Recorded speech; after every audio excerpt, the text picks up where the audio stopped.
anime. So we might get into that later on in the show. Well, I have a review of one, so Yeah, there you go. Also, more on the spatial awareness kick this week. You guys are going to want to stick around for that because that's a very special heiscapade. I had a couple of heiscapades actually this week. Stinkos. Eric, you have an excellent stinko that we can talk about.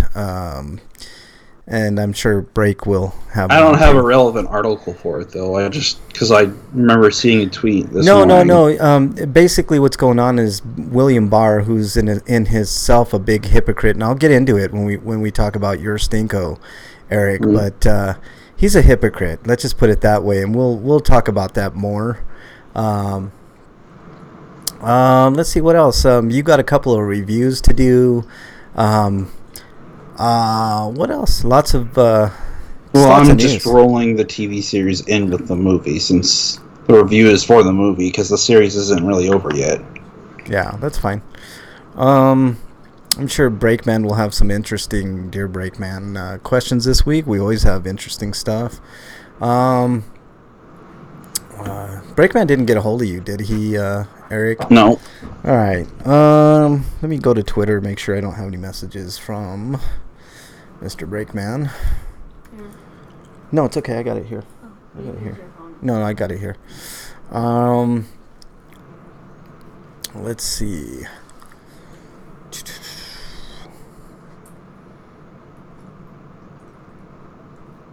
Ooh, this is an interesting question. Who is the nicest celebrity that you've ever met and why? You ever met a celebrity, Eric? No. Huh. Interesting. I met tons. Tons and tons. Tons and tons. I only know people who know celebrities, but I don't know celebrities. Yeah. I'm gonna follow these people that follow me. Always interested in following people that follow me. All right. Yeah, nothing from Break on.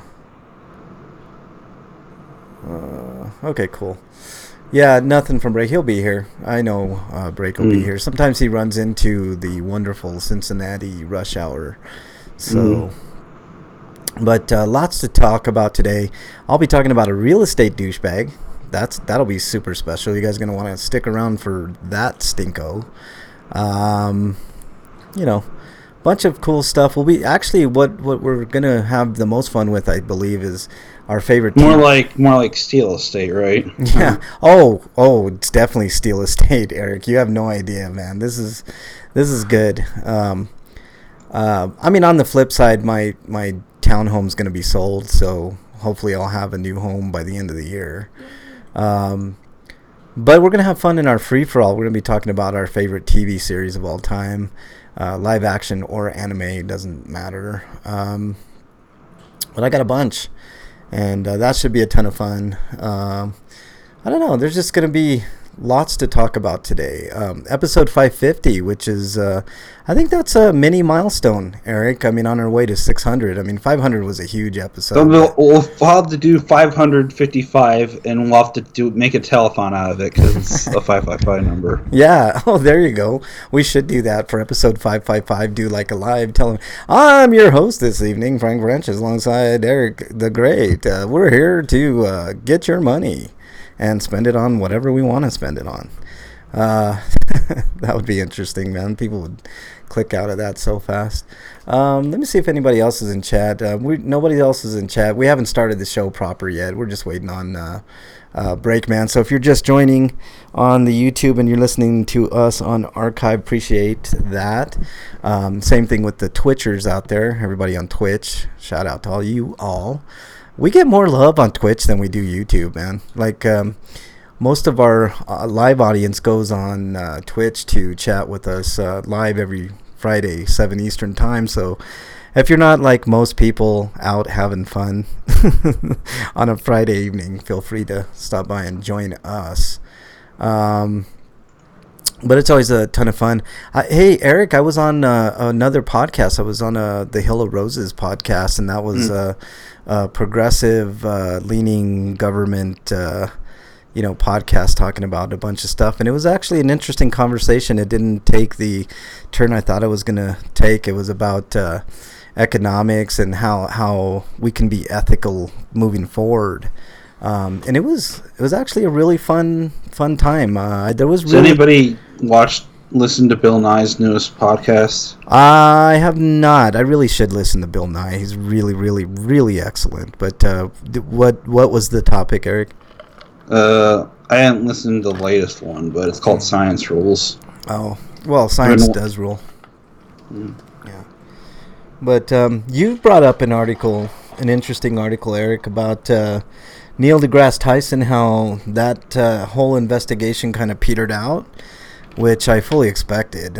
If you read the details of all that stuff, it seemed kind of shady to me, Eric. I don't know. I'm pretty sure it's misogyny at work on some level. Yeah. There was a much more credible allegation of rape against Neil deGrasse Tyson when he was in college, but that never went anywhere. And I don't know if that was just due to politics or what that was all about, or maybe it was just nothing. I'm almost certain that it's a combination of him being completely oblivious to the consequences of his actions, and then denying that it was because it wasn't outright violence. Yeah. Well, that's definitely a possibility. I'm not gonna, say that's. It's kind of like how you call a person a racist. It says, "I'm not racist, but you did something racist, so you're a racist by definition." Yeah, I can't understand the Republicans' defense of Donald Trump's "send her back" chant. Eric, it boggles the mind how Republicans can twist themselves into knots trying to defend racism, man. I mean, I really wish that there were at least a couple of Republicans that would get a spine and call it for what it is. But, that's not the world we're living in right now. If you're just joining us, the show is RPGrinders. We're just waiting on Break. I see he's in Skype right now, so he might need to update Skype. But anyways, it's gonna be a fun show today, man. I can already tell. There's one thing I wanted to put in the news I completely forgot to mention, but I haven't. I'm gonna look for an article on it real quick. Yeah. I wanted to talk about Rockman X Dive. You're gonna put that at the end there, Eric? Yeah. Okay. I'm gonna go to the Mega Man Network real quick. They probably have some stuff on it.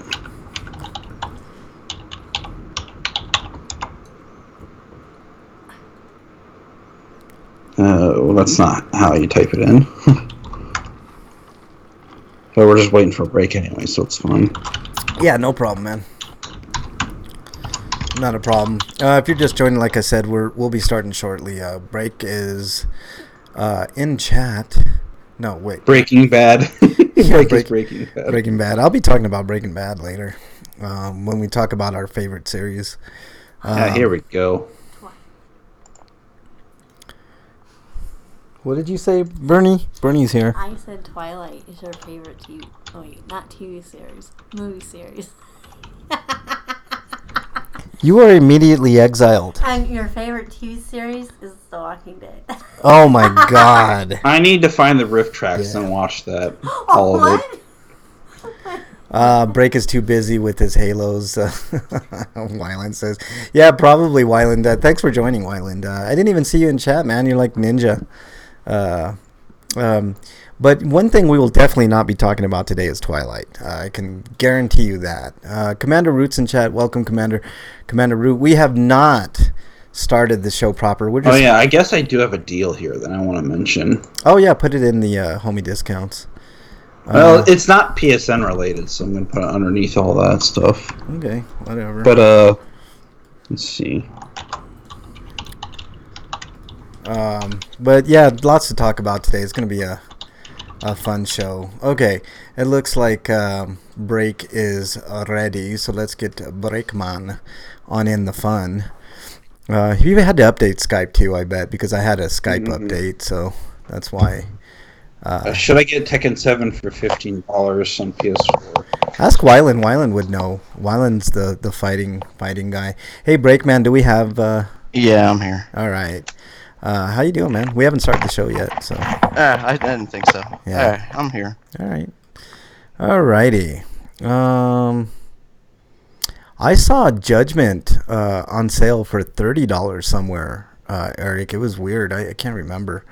Let's see. Good ass Tekken is what Wyland says. So I'm Good guessing ass Tekken. Yeah. What is going on now? I don't know.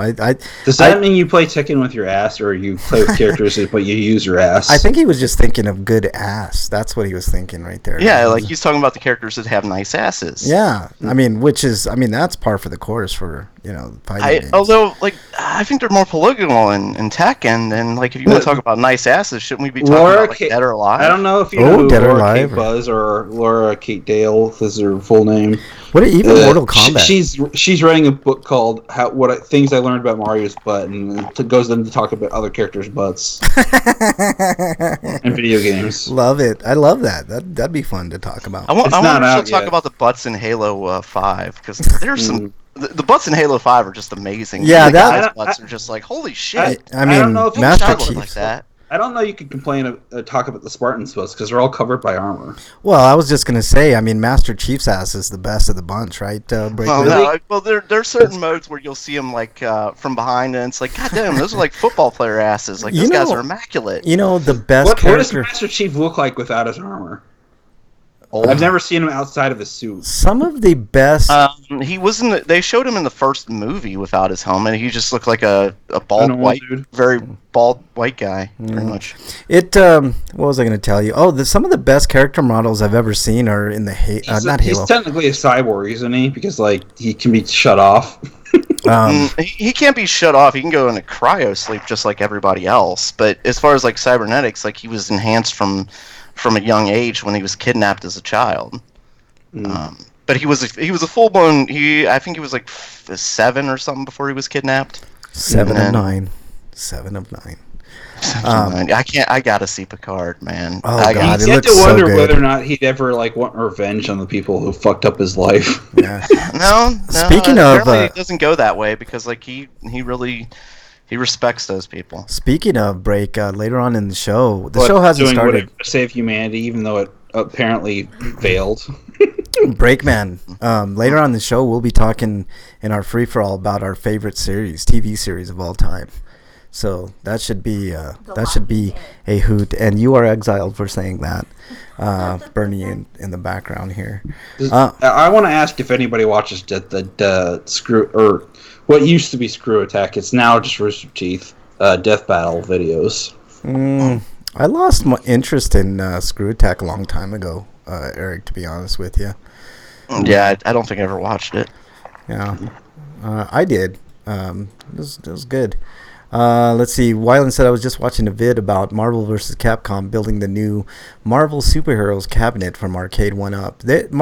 Arcade 1-Up's doing good work. Wyland. Let's put in 2 fighters from Capcom, and then this Capcom beat up the Punisher because we didn't have another fighter that we threw in. How come Costco's got to have the one shitty one of all of them? Yeah. Like they got the Asteroids Tempest machine. Like, god damn it! Like that's not the one I want. Can I get like a Street Fighter machine, Costco? God damn you! Tempest was good. I like Tempest. I know. I wonder how much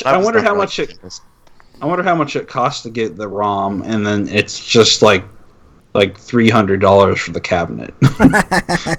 Probably, man. I mean, those things are cool though. I mean, if also, I had the can room... we get a taller one for God's sakes? Yeah. Like, do they have to be all for children or midgets? I'm sorry.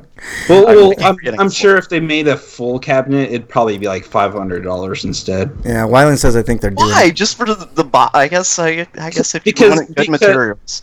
Yeah. Because wood is expensive. Yeah, like I said, I guess if you want good materials, paper's expensive. So imagine how much wood costs. Yeah, real wood especially is expensive. But are they using real wood, or are they using like polyboard or something like that? No, they're using polyboard. I think it's real wood. No, or it's a combination of the two. Yeah, it's a combination. I saw the Tempest one at Walmart, and I was laughing partially because of what Breakman was just saying. I mean, really fucking.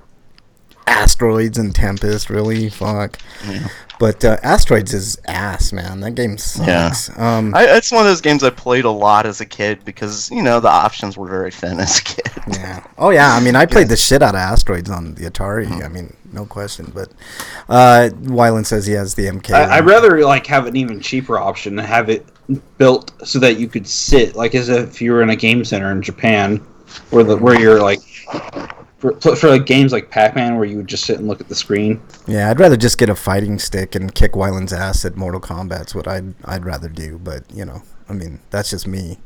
What's in the Mortal Kombat? Is it 1, 2, and 3?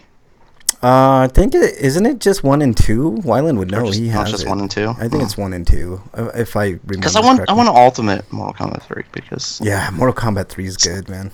I know, Cyrax is my favorite character. So see, even Wyland agrees. Even Wyland agrees with me.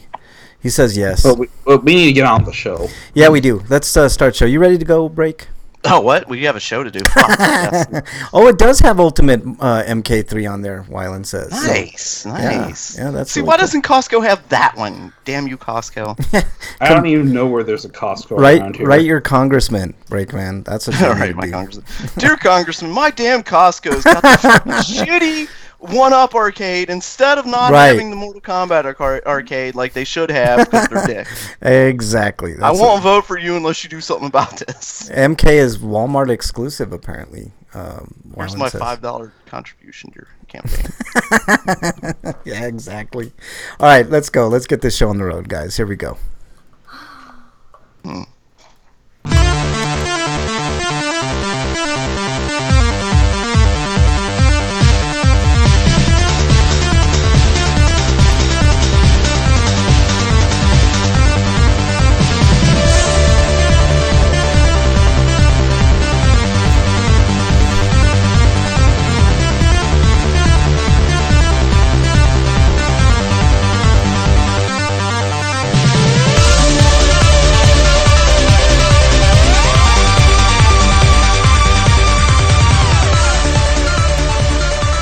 And welcome everybody to episode 550, kind of a milestone on RPGrinders. I'm your host, Frank Branches, alongside my trusty cohorts, Eric the Great, Breakman the Bold.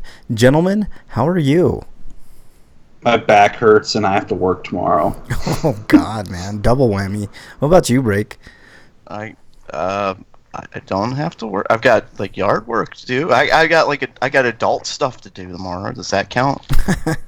No, it really doesn't. I mean, even though you work when you don't work, when you do. Does that mean you have to take a poop? Then you could say I pooped today. Just no fapping. You know what I'm saying? You know what I'm saying, Breakman? Like that one guy? At work. Exactly. No working and fapping, man. Workplace wanker. Yeah.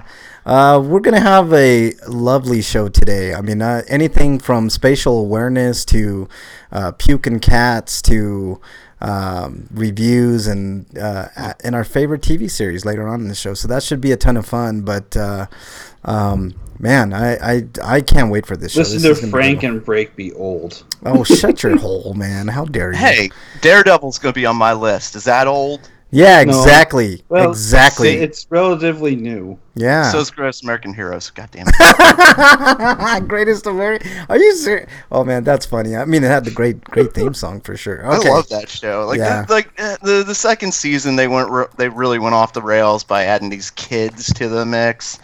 But by the third season, they kind of realized that they'd fucked up and they kind of relegated the kids to the background. But by then, they probably lost all their ratings. So was that like Marvel's version of the Super Friends? Yeah. Yeah. All right. Well, let's get started with this.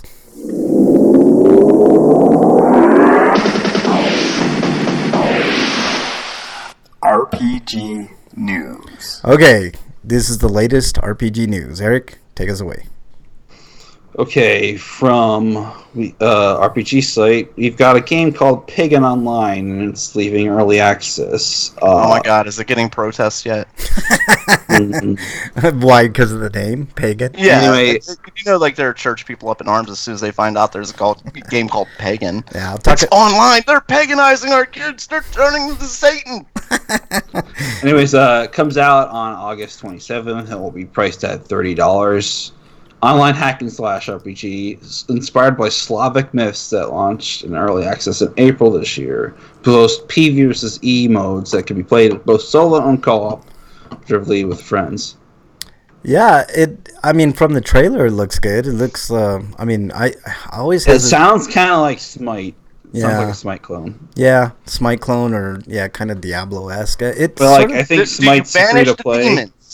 Do you send them demons back to hell, to the pits of the fiery hell in which they came, the depths of the fiery hell in which they came? Preach, brother Breakman, preach. Hallelujah, young children, hallelujah. But maybe it's more robust. I don't know why, but I raised my arm up when I said that. It might be more robust than Smite because Smite is a free-to-play game. Yeah, as long as you don't, start speaking in tongues, Breakman, I think we're all okay. Speaking of, I've seen way too many like preachers or something. Like they raise their fists in the air, like yes. Yeah, exactly. And they talk in weird. God wants me to throw my fist in His direction. Like fuck you, God. And they talk in weird accents, and they repeat other they have like multiple preachers there, and the one will say something, the other will say the exact same thing the other one says, as if we didn't hear it the first time. Yeah, exactly, exactly. All right, speaking in tongues, I showed a video of Frank about these black Southern Baptist preachers or whatever, and it was talking about how child baptism was wrong, and the one guy was just, you could barely tell what he was saying because he was almost going into tongues at that point. Yeah, speaking of barely being able to see what he's saying. Please tell me he's like sweating the whole time and he's wiping the sweat off with like with a handkerchief. Like he sort of was sweating, but he was wiping it off. Oh, Lord, Lord, please, oh God, Jesus, and saying stuff like that. Yeah, every time I think of like Southern preachers like that, I think of like Brother Love from WWE. You remember that breakdown? I mean, I just can't help but think it like that's how they talk. Like his character was exactly, I mean, I guarantee if you talk to him, he based his character off the like Southern Baptist. It was like so funny. All right, speaking of not being able to pronounce shit, Breakman, next story. What are you talking about me like that for? I didn't. I said no such thing. RPG site is giving us a live thing here that I don't even want to do this anymore. Okay, let's see here. During the Project Soccer Wars monthly live stream held today in Japan, Sega delivered even more information about the game, including much-awaited release date announcement. It will be available in Japan on December 12th. The stream also showed the long-teased battle gameplay footage. However, in a drastic departure from the past series games, which had more tactics-style gameplay, Project Soccer Wars instead has an action-oriented battle system. Toshihiro Nagaoshi? Yeah, you're doing good. Nagoshi? How is that? Nagoshi. Is it Nagoshi or... Okay, is it Nagoshi? Okay. Yeah. The Yakuza series fame also showed up at the stream when they discussed combat, confirming this team's involvement in its development. Well, it should be at least good in the gameplay department. Yeah. Also revealed in the stream are 2 Chinese characters from the Shanghai Review. Multiple reviews from all over the world are gathering in Tokyo for the international friendly competition games known as the World Review War. Wow. Friendly, they called it a World War. Okay, then.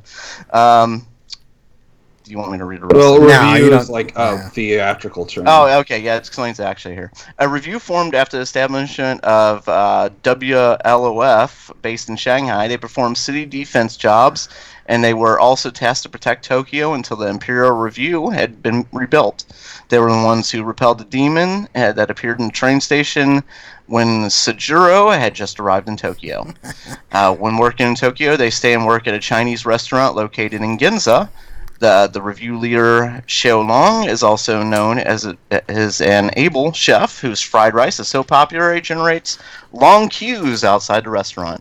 During battles, they pilot the spherical fighter Wang Long, which has an offensive exterior that looks like a dragon. The pilots can perform nimble movements to launch martial arts imbued with fire. Yeah. So basically, what reviews are is that, like, some government organization will set up like a front somewhere, and they'll operate, and they'll have that legitimate business going on. But like when there's a crisis, they'll just spring into action with whatever they fight with. Yeah, with their Wang Longs apparently. Yeah, they're The Wanglongs are the mechs in the game. Yeah, I bet they are. Max. Oh yeah, somebody's compensating for something. And it's not Wang, it's Wong. Oh, by the way. Why is your Wang Long so long? Shut up! Shut up! What I was gonna say, you know what I love mostly about Breakman reading the news? It's not so much that he mispronounces the Japanese most of the time, but he like hesitates anytime he comes up to a word that even semi might be, and it's like the funniest thing to like hear that pause between like that word and him actually, going into it, like whether it's a name or word or something. I love it, man. It's awesome. That's why you're on the show, man. I mean, asshole.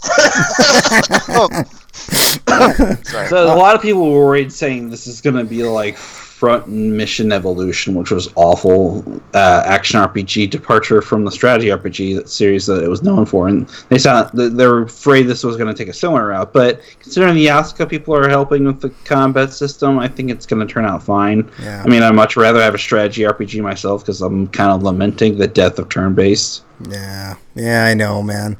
I didn't see much. I mean, there's something to be said from like being able to pace yourself in a game because you don't have to worry about all the constant stimuli that comes from an action You know what? game. Mark that down. If for you next want, week. if you want like a turn-based, you gotta turn to mobile games. I mean, Yeah, really, like Kimco, for instance, like they've got just tons and tons of those. We need to add that as a topic for next week, Eric. Mark that down for next week for Free For All. We'll talk about that. The death of traditional turn-based RPGs, my favorite. Well, it's not dying; it's just severely diminished. Yeah. No, we need to talk about that because that's an important topic for this show. Yeah, there is a heavier influence.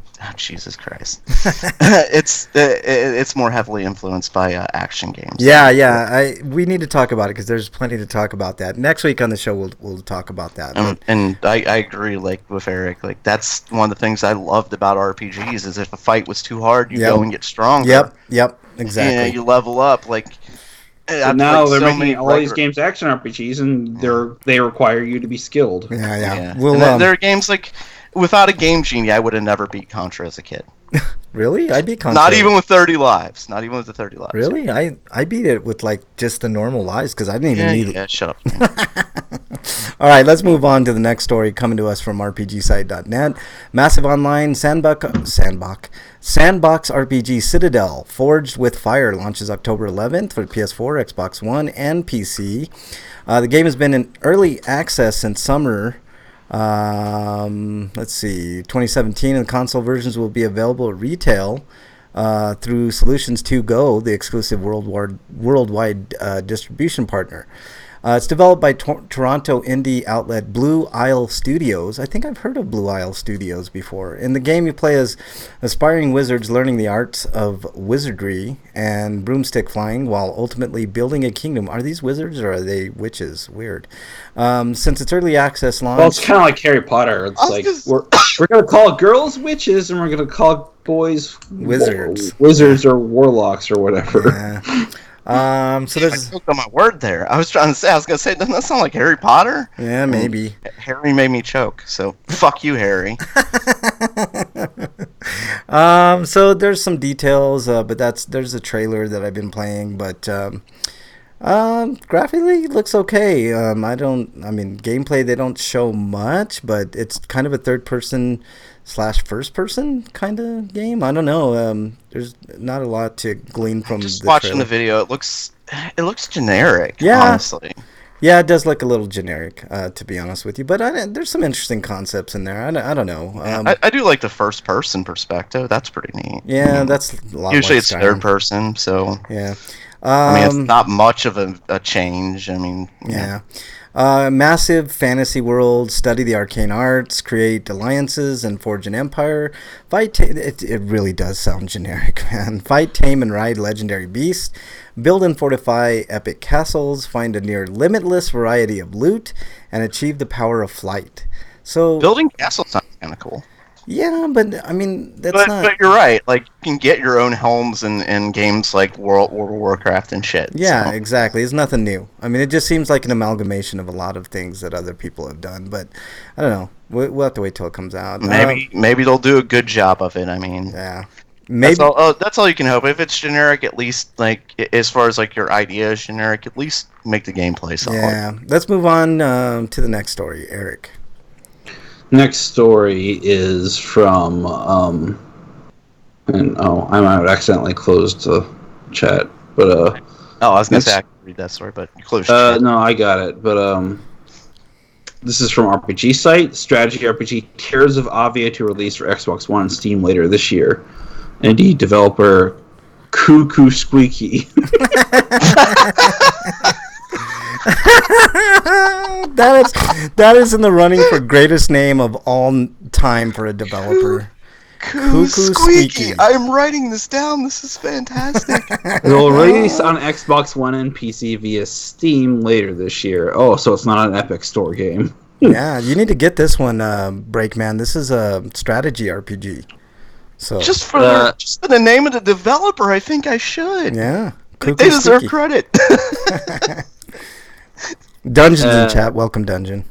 Anyways, this is for combat. Create your party from 5 different classes and dozens of playable characters. Combine hundreds of unique skills to ensure victory. Never have the same fight twice, as each character features its own upgrade and leveling tree.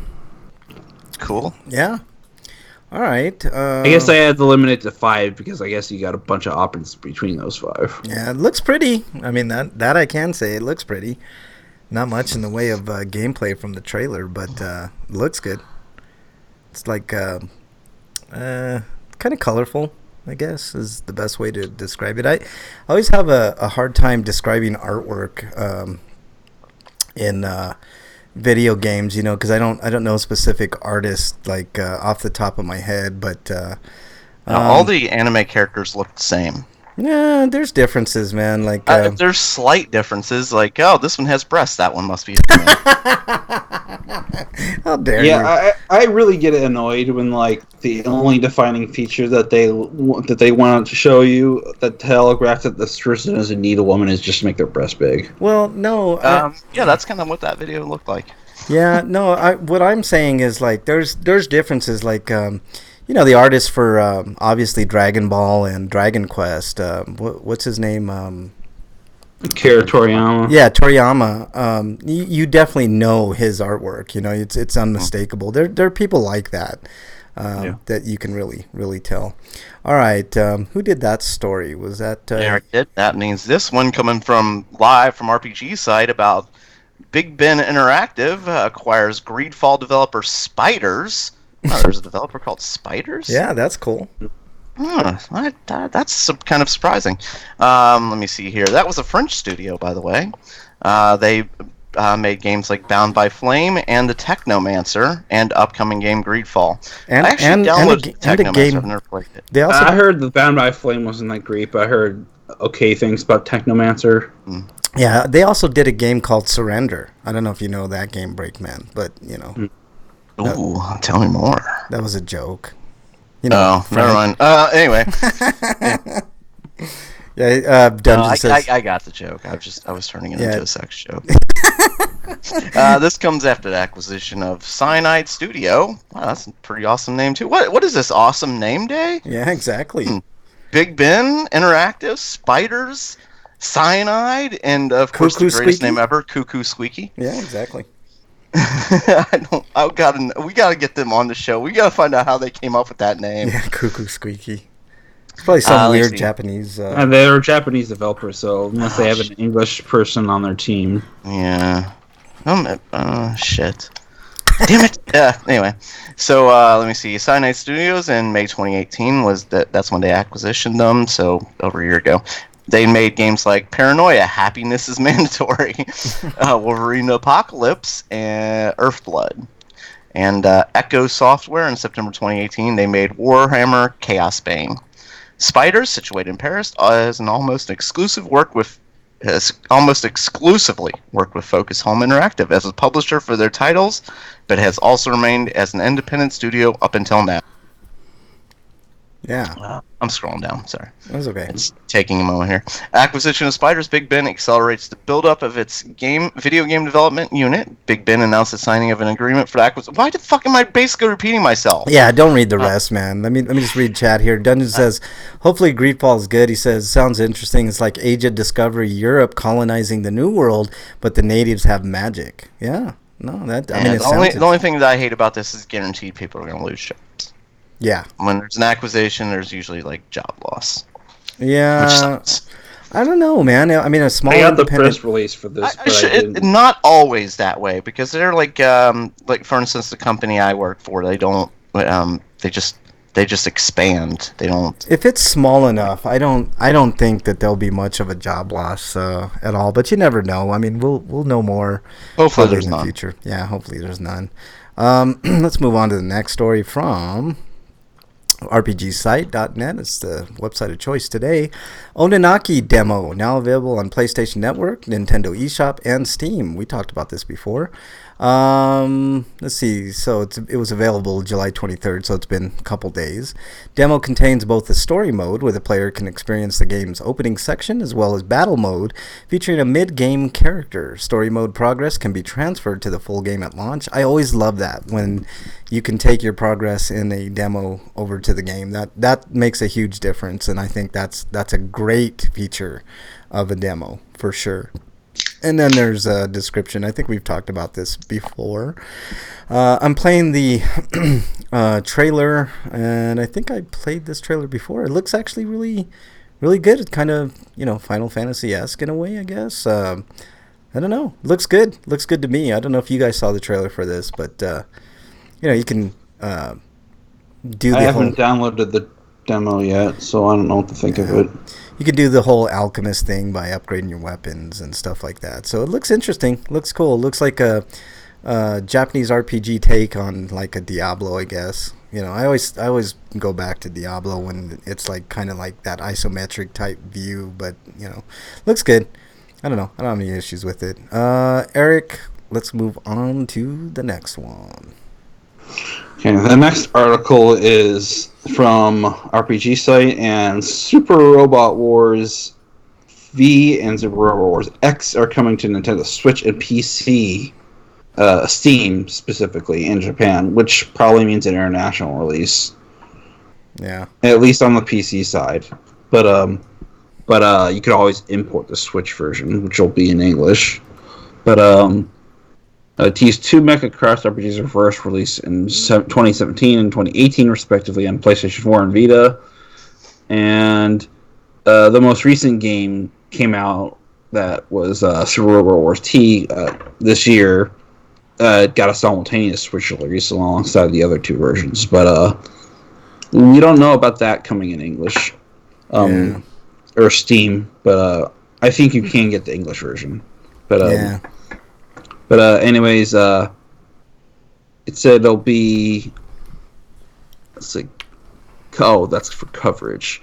But it's gonna have all the 20 bonus scenarios that were released as DLC. So, sorry about that. The thing was, I was apprehensive on buying the PS4 and Vita versions because I was kind of anticipating a Switch release, but the big problem with importing the Asian copy is that, getting DLC might be hard, because a lot of the reasons that these games were released physical only in Asia is because places like China don't have an eShop or whatever. So who include that probably meant that they had to wait until it was all really ready before they released it. Yeah. All right. Anything else on that, Eric, before we move on?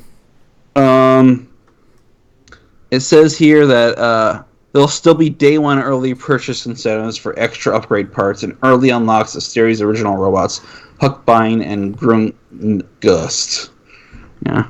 All right. Yeah, what he said. But no time frame for these ports. And it says, although an English localization hasn't been confirmed, we can assume that will happen eventually. But it doesn't say anything about pricing either, but they better be discounted. Yeah. Maybe this next game. I heard X wasn't that great, so if you're gonna pick up any of these, you just get V. Yeah. All right, Breakman, on to the next story. Coming to us live from RPG site, Dragonstar Varnir set to release on Steam in 2019. And there's several updates, so let's get back to, I guess. Yeah, we talked about it before, but the dates changed. Okay, let's see here. So I'm just gonna go ahead and skip that. The final update is Idea Factory has pushed back Dragonstar Vanir's Steam launch from September to October. I'm fine with them. Probably for the same reasons that NISA has delayed Cold Steel 3. They just can't compete with the rest of the games of September. Yeah, They could, but they say they want additional time for better optimization. So it sounds like they are actually work on it. Yeah. No, although that's probably true, considering some of their previous ports have had issues. Yeah, and it might have the extra benefit of not being demolished by everything else that's going out in September. September's a huge ass month for video games. September also has Contra, which I'm going to pick up. I'm going to probably pay for it in advance, just so I can afford to get Dragon Quest at the end of the month. Yeah. All right, let's move on to the next story. Come to us live from Siliconera. Bokuhime Project is an all-ages cross-dressing game.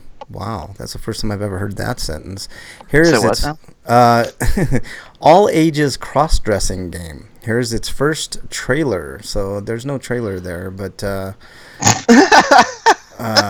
they probably.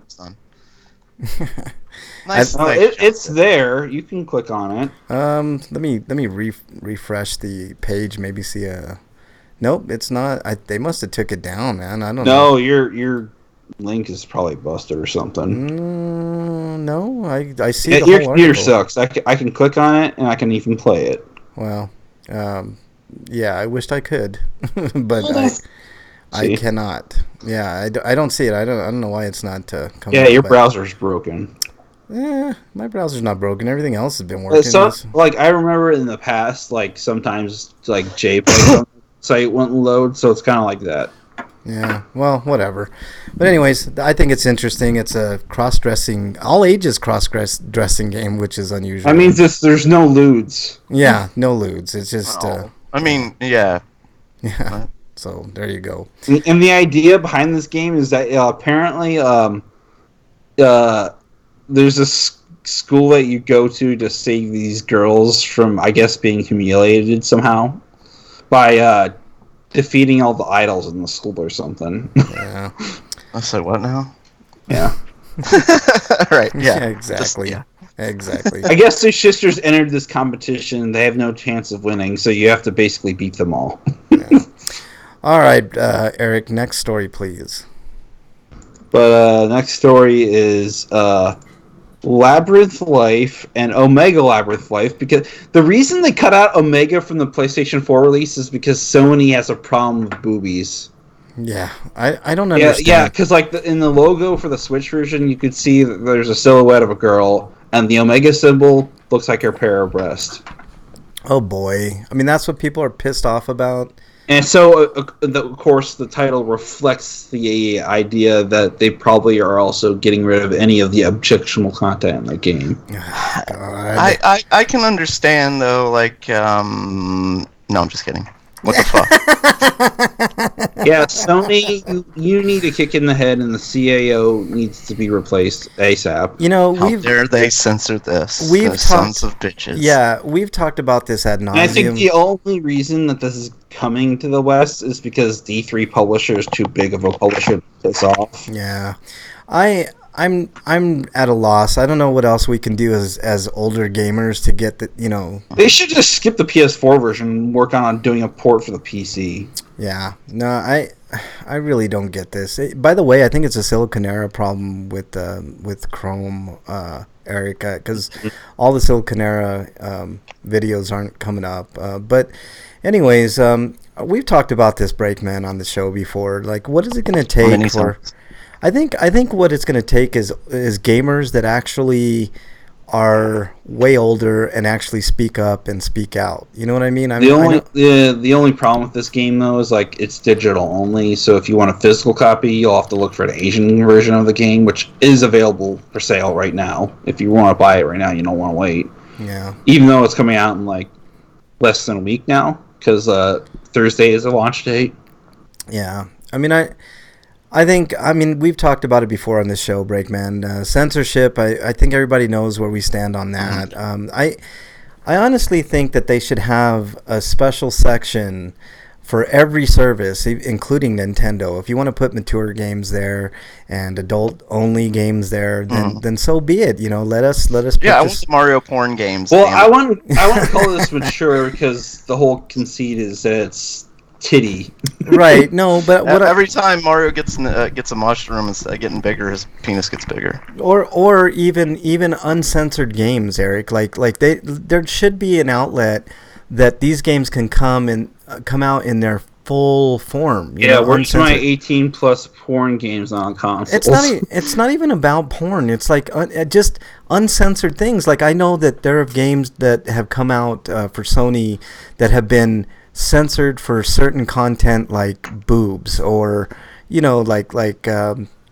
the other one? Panty shots. Really? I mean, you're gonna fucking censor a game for that? You don't think we as gamers... yes, these girls are not. They're minors, but that's beside the point. No, I mean, I understand the sentiment, but I really wish that there would be some form of outlet that we...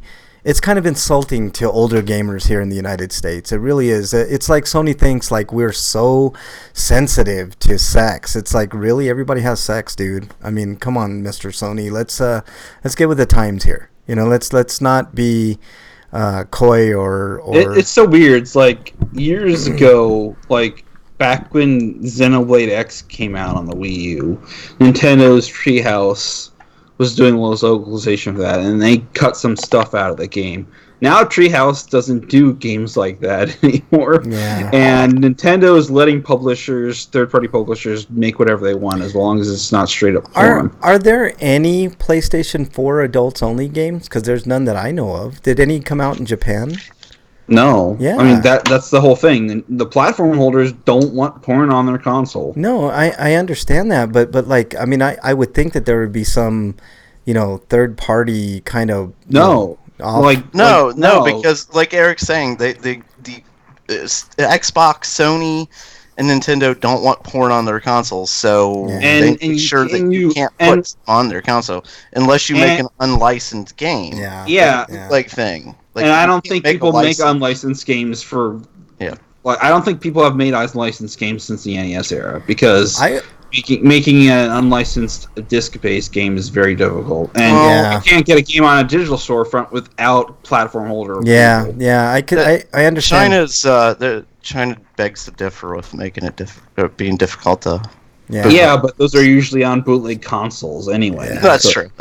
Yeah, Dungeon says indies can't. Xbox and PlayStation are fenced markets. That's so true. I really wish that they would allow like a marketplace, like, for like people. If you want porn that's like an unlicensed product, you have to go to somewhere like itch.io. And it's not necessarily... But like we said before, not just porn, but like adult content. Yes.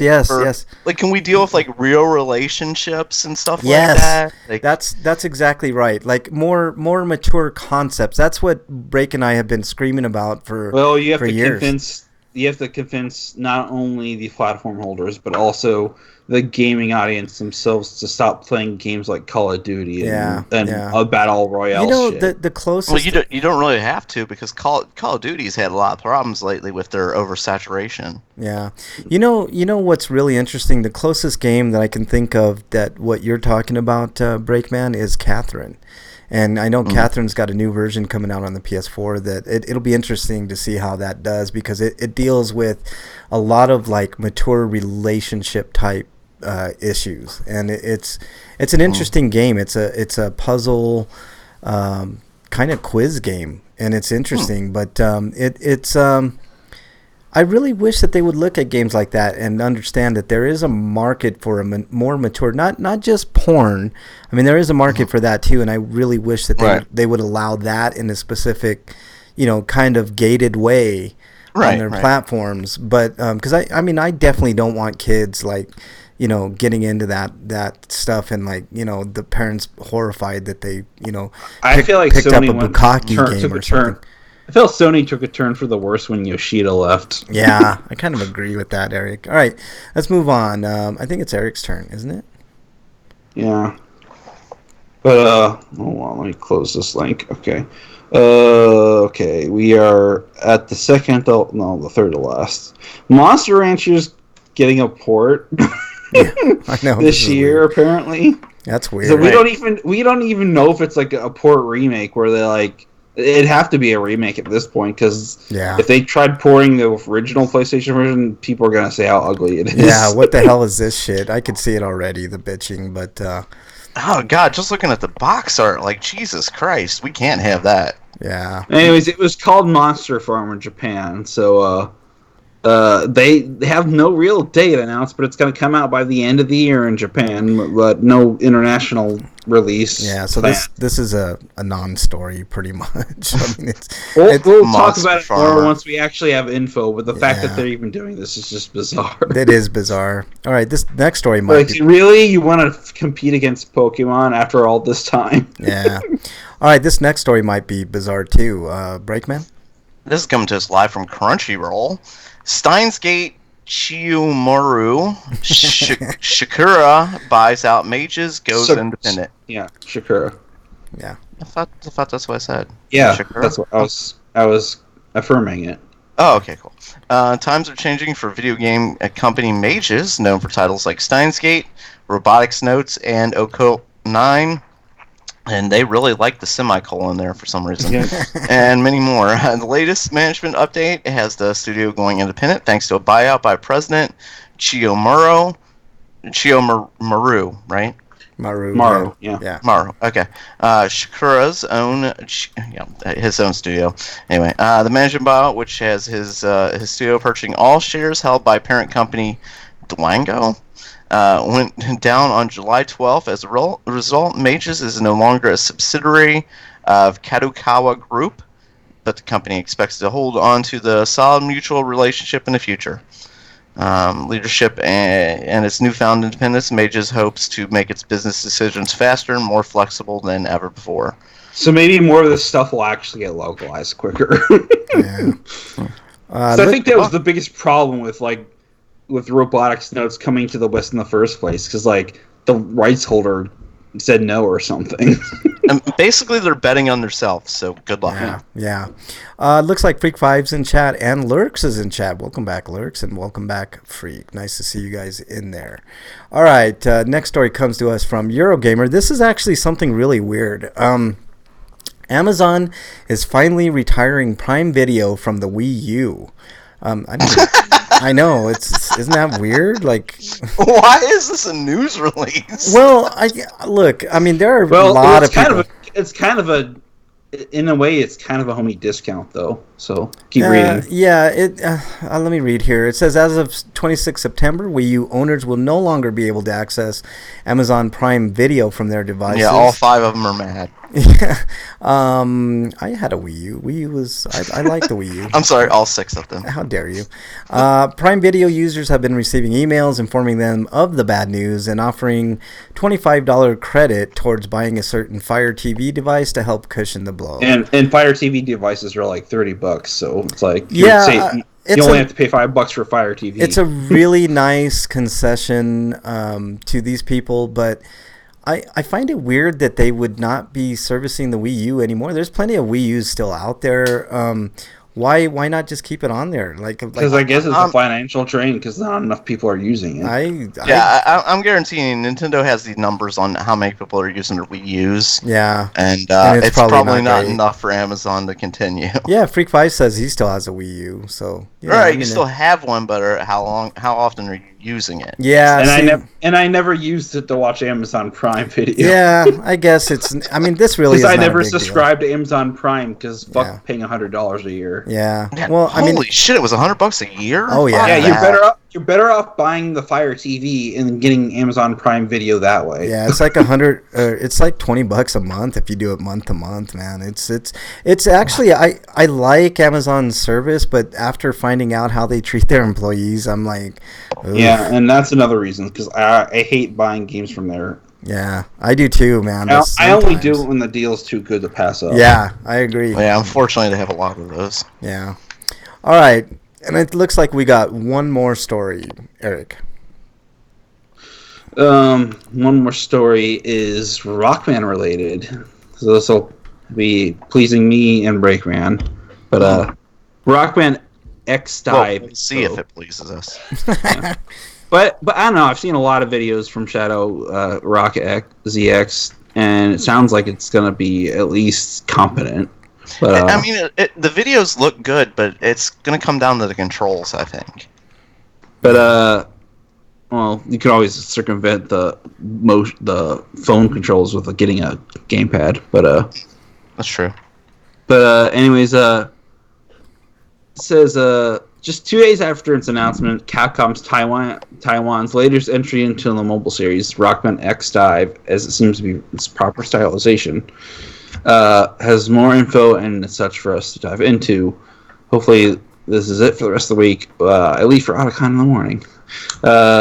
First and foremost comes a new trailer, which I can't show you here unless Frank wants to play it. I can't. I'm having issues playing certain videos on. I told you your browser's fucking broken. No, it's not broken. It might need to be updated. I don't know. I'll have to look at that later. Or you need to close the browser and start up. It's not broken. It's sick. Yeah, probably, man. But it says we don't get to see a whole lot going on here, including any playable characters besides. Well, there's been info since then, so this article's kind of old. But they've confirmed Ultimate Armor X, and you can play Zero. You could play as Marino from Command Mission X, as well as Cinnamon and Alia and all those characters. And it looks like you mean characters we don't give two shits about. Anti-vaxxer, Breakman, you're something else, man. Anyways, you can swap between the X-Buster and Z-Saber, so you have a primary and sub-weapon. They have cooldowns, but the cooldowns are relatively short. And you get a special weapon in addition to that. And Zero can fight with a Gatling gun.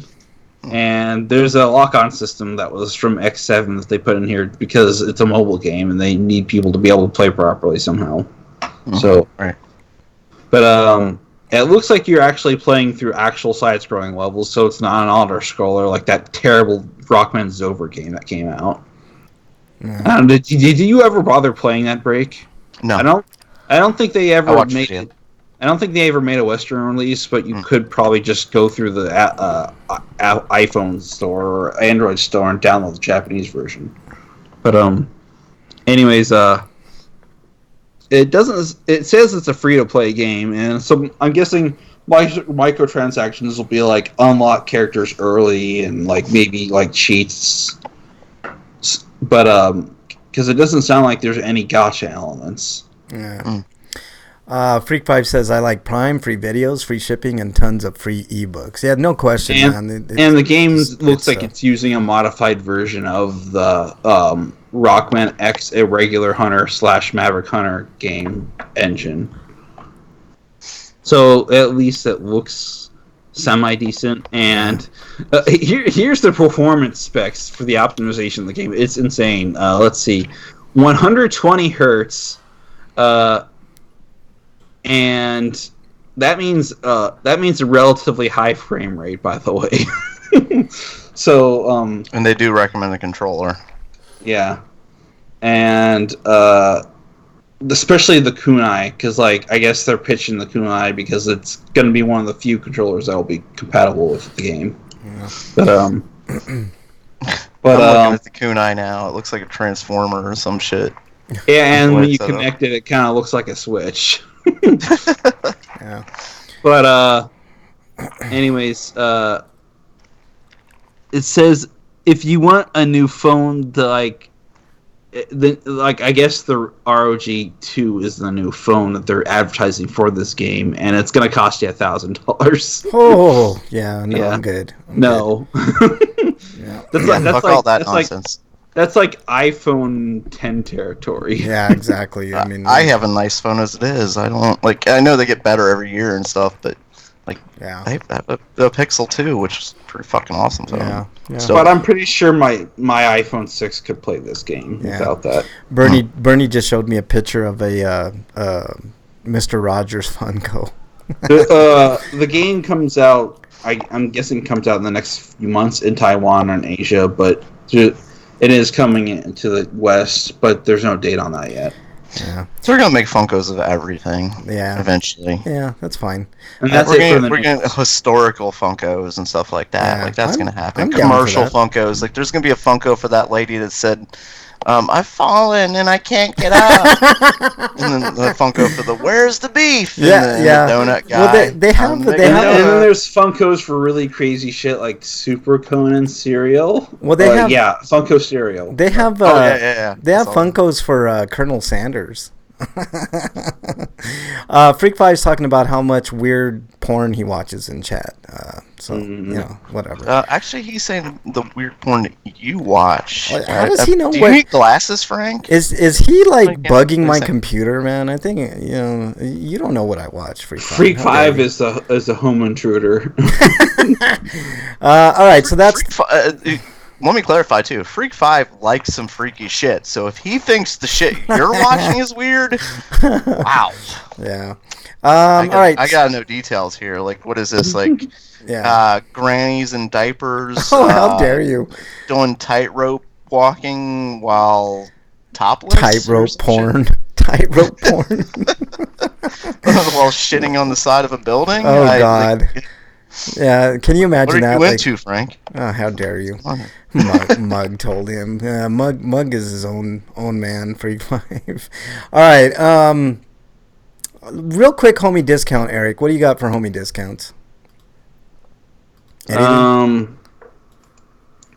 For homie discount, we have apparently Judgment's on sale for $40 at most retailers. Yeah, I did see. I can't remember where I saw it, but I picked my copy up at GameStop today. yeah, there was. How dare you? So Walmart does not have the game apparently, though. Yeah, I didn't see it at Wally World, but Judgment was on sale someplace I saw for $30, and I can't remember. Yeah, where it was. Target. You need to find the Target that has like more than one copy. Yeah, yeah. Because the only way to get the extra 25% discount is to do order pickup, and then they don't do order pickups for like less than like 3 copies. Yeah, see, Freak Five revealed his fantasy. He says he wants porn with midget amputees fucking grannies in wheelchairs wearing diapers. So there's that shows you where Freak Five's mindset is. All right, let's move on to.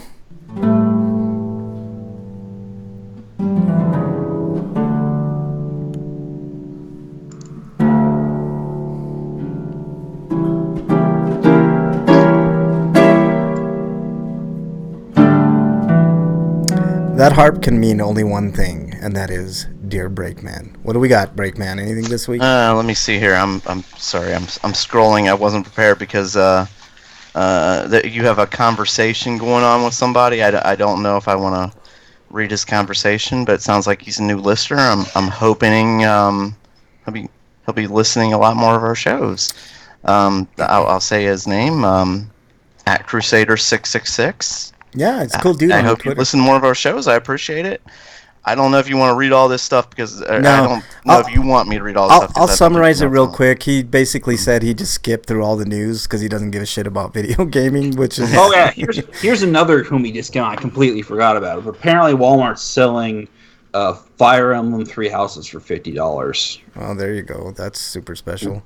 But yeah, no, we had a little conversation, and I thanked him for listening to the show. So if you're listening, thanks for listening for sure. But I don't blame you, man. Just skip the news if you don't want the news. You get tons of fun stuff after the news. So thanks. Yeah, I thanks mean, for if you're not into gaming, that's not the only thing we talk about. Obviously, we talk a lot about like skepticism, and politics, and then we've got our advice column because we're trying to save the world one tweet at a time. Exactly. I mean, Dear Breakman is definitely saving the world for I sure. know. We've done a lot to save the world. Yeah. It's slow. I mean, it's one tweet at a time, but I mean, we're On going a side note, does anybody want to buy me Fire Emblem 3 Houses? Yeah, no.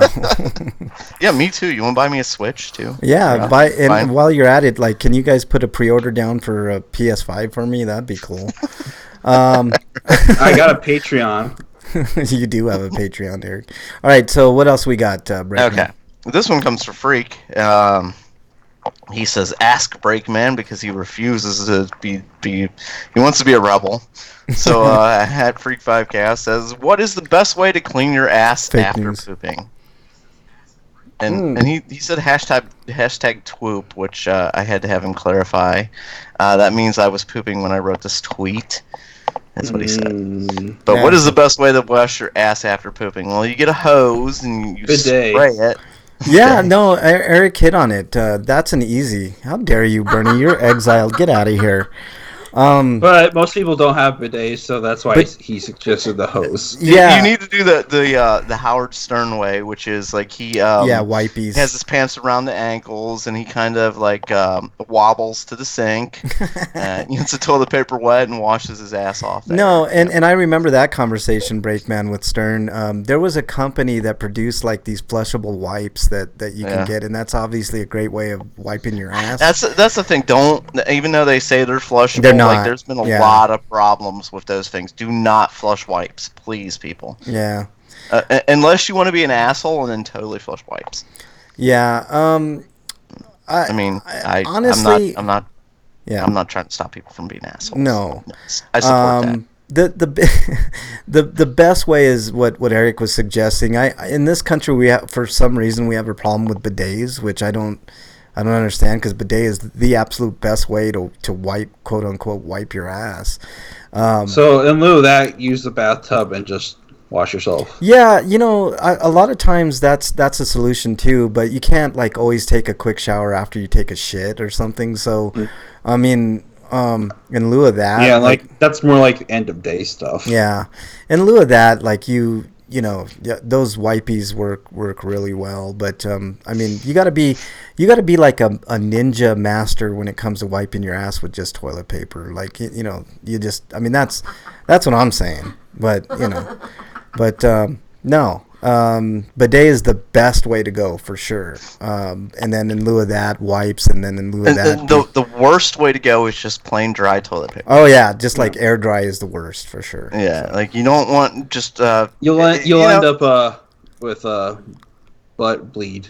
Yeah. Even though your ass is gonna bleed from toilet paper, even though they say like the triple cushion and all the what are those things, like it's dual ply, and triple ply, and it's like, yeah, this is soft on your ass. It's still like, it's still dry. I'm wiping dry paper on my ass. Yeah, what about the camping way with the soft leaves? You need that to dry off after you really wipe. Oh, you need to do it. You need to do it the Demolition Man way with 3 seashells, right? I still don't understand how that works.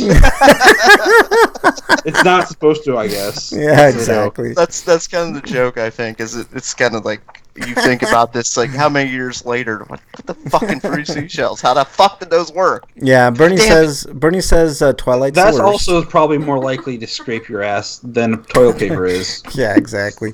Freak5 says anal fissures. I use toilet paper with aloe. Aloe is very, very good for the skin, so I can see why that works. Yeah, I guess it would work because it's scoopy. So yeah, Dungeon appreciated the dry toilet paper seashells. should be the dry off after you've actually wiped. Yeah. No, bidet is the way to go. Like if I could ever afford a bidet and I had room, I would definitely get a bidet. But anyways, anything else we got? Freak5 says he douses toilet paper in aloe and then he wipes. Yeah. Oh, yeah. Be sure if you're ever using like somebody else's home and they're out of toilet paper, just because you have to wipe your ass with their shower curtain. Because that's a fucking move to not have toilet paper. I think I like that better than 3 seashells, man. That's awesome, man. Just use like their rug. I mean, if you run out of toilet you don't want to put a rug on your ass. Do it like a dog and go outside and just drag your ass across the bed. Drag your ass on their carpet living room like that. Right? You know what? Even better, right in front of them, drag your ass like a dog, man. That'd be even better. Like, I think your choice of toilet paper sucks. You should have a bidet and then just scoot along the floor wiping your ass. That'd be awesome, man. All right. I felt softer paper in the gas station parking lot. Gas station. This is an outrage. I'm walking out of here. Yeah. Yeah. You get. Yeah, take this. Floor. Maybe this will make you think twice about your choice of toilet paper as you're dragging your hands. All right, Breakman. Anything else we got? Let me see. You apparently responded to him, and he replied with, "I asked Breakman, not old man."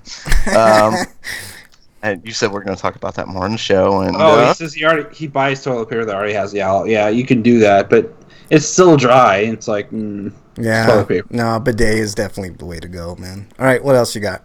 I recommend like wipes or get the toilet paper wet. You know, if you don't have wipes and there's a sink right there, you know, there you go. Yeah, just walk over to the sink. You know, pants all the way waddle over to the sink like Howard Stern. Yeah. And Bernie said he's not an old man from where I'm standing. Get a high pressure spray bottle or something, and then squirt that sucker up your butt. Oh God, Jesus Christ, Eric! Enemas. Wow. Let's see. Someone made a safety poster showing how to use the seashells as a joke. It's floating out there in the net. Well, I got to check that out. Then that'll be funny. Freak 5 says softer TP in the parking lot, not in the bathroom. All right. What else? I mean, how great of a joke that is that like it's still mentioned so many years later. Exactly. Anything else, Break? Yes, Freak says a Facebook page has been created for Dad. I'm bored. Follow the page because when the first episode is released, I will post there about it. Yeah, I'm not on Facebook, but I tried like looking it up and I couldn't quite find it, Freak 5. So you're gonna have to give us a link later on, man, and I'll check that out. And I hardly ever use Facebook, man. You guys need a Twitter feed. You get the Twitter feed, and I'll follow the Twitter for sure. He says my damn son used to wipe his ass on the shower curtain. And you didn't have an abortion right then and there. Yeah. Were they like three? Were they like 3 or something? Yeah, Freak 5 said, Freak 5, I don't use Viagra. Just ask your wife, man. Slayguard says this, and then he let me take a look at this and see if it's PG enough. Well, yeah. Frank is older than his birth certificate. There wasn't a written language when Frank was born. How dare you son of a bitch. Slaygar, welcome to chat, by the way. Yeah, the 3 seashells. I don't think I can show that on I don't want to get banned, but it's just a step by step on the 3 seashell method. Thanks, Slaygar, appreciate that. I can't show it though. At least I don't want to show it and have the chance of getting banned. Yeah, see, Bernie says Frank don't need that blue buddy. You see, there you go. He was 3. He was 3. Freak 5 says when he was wiping his ass on the shower. Anything else, Break?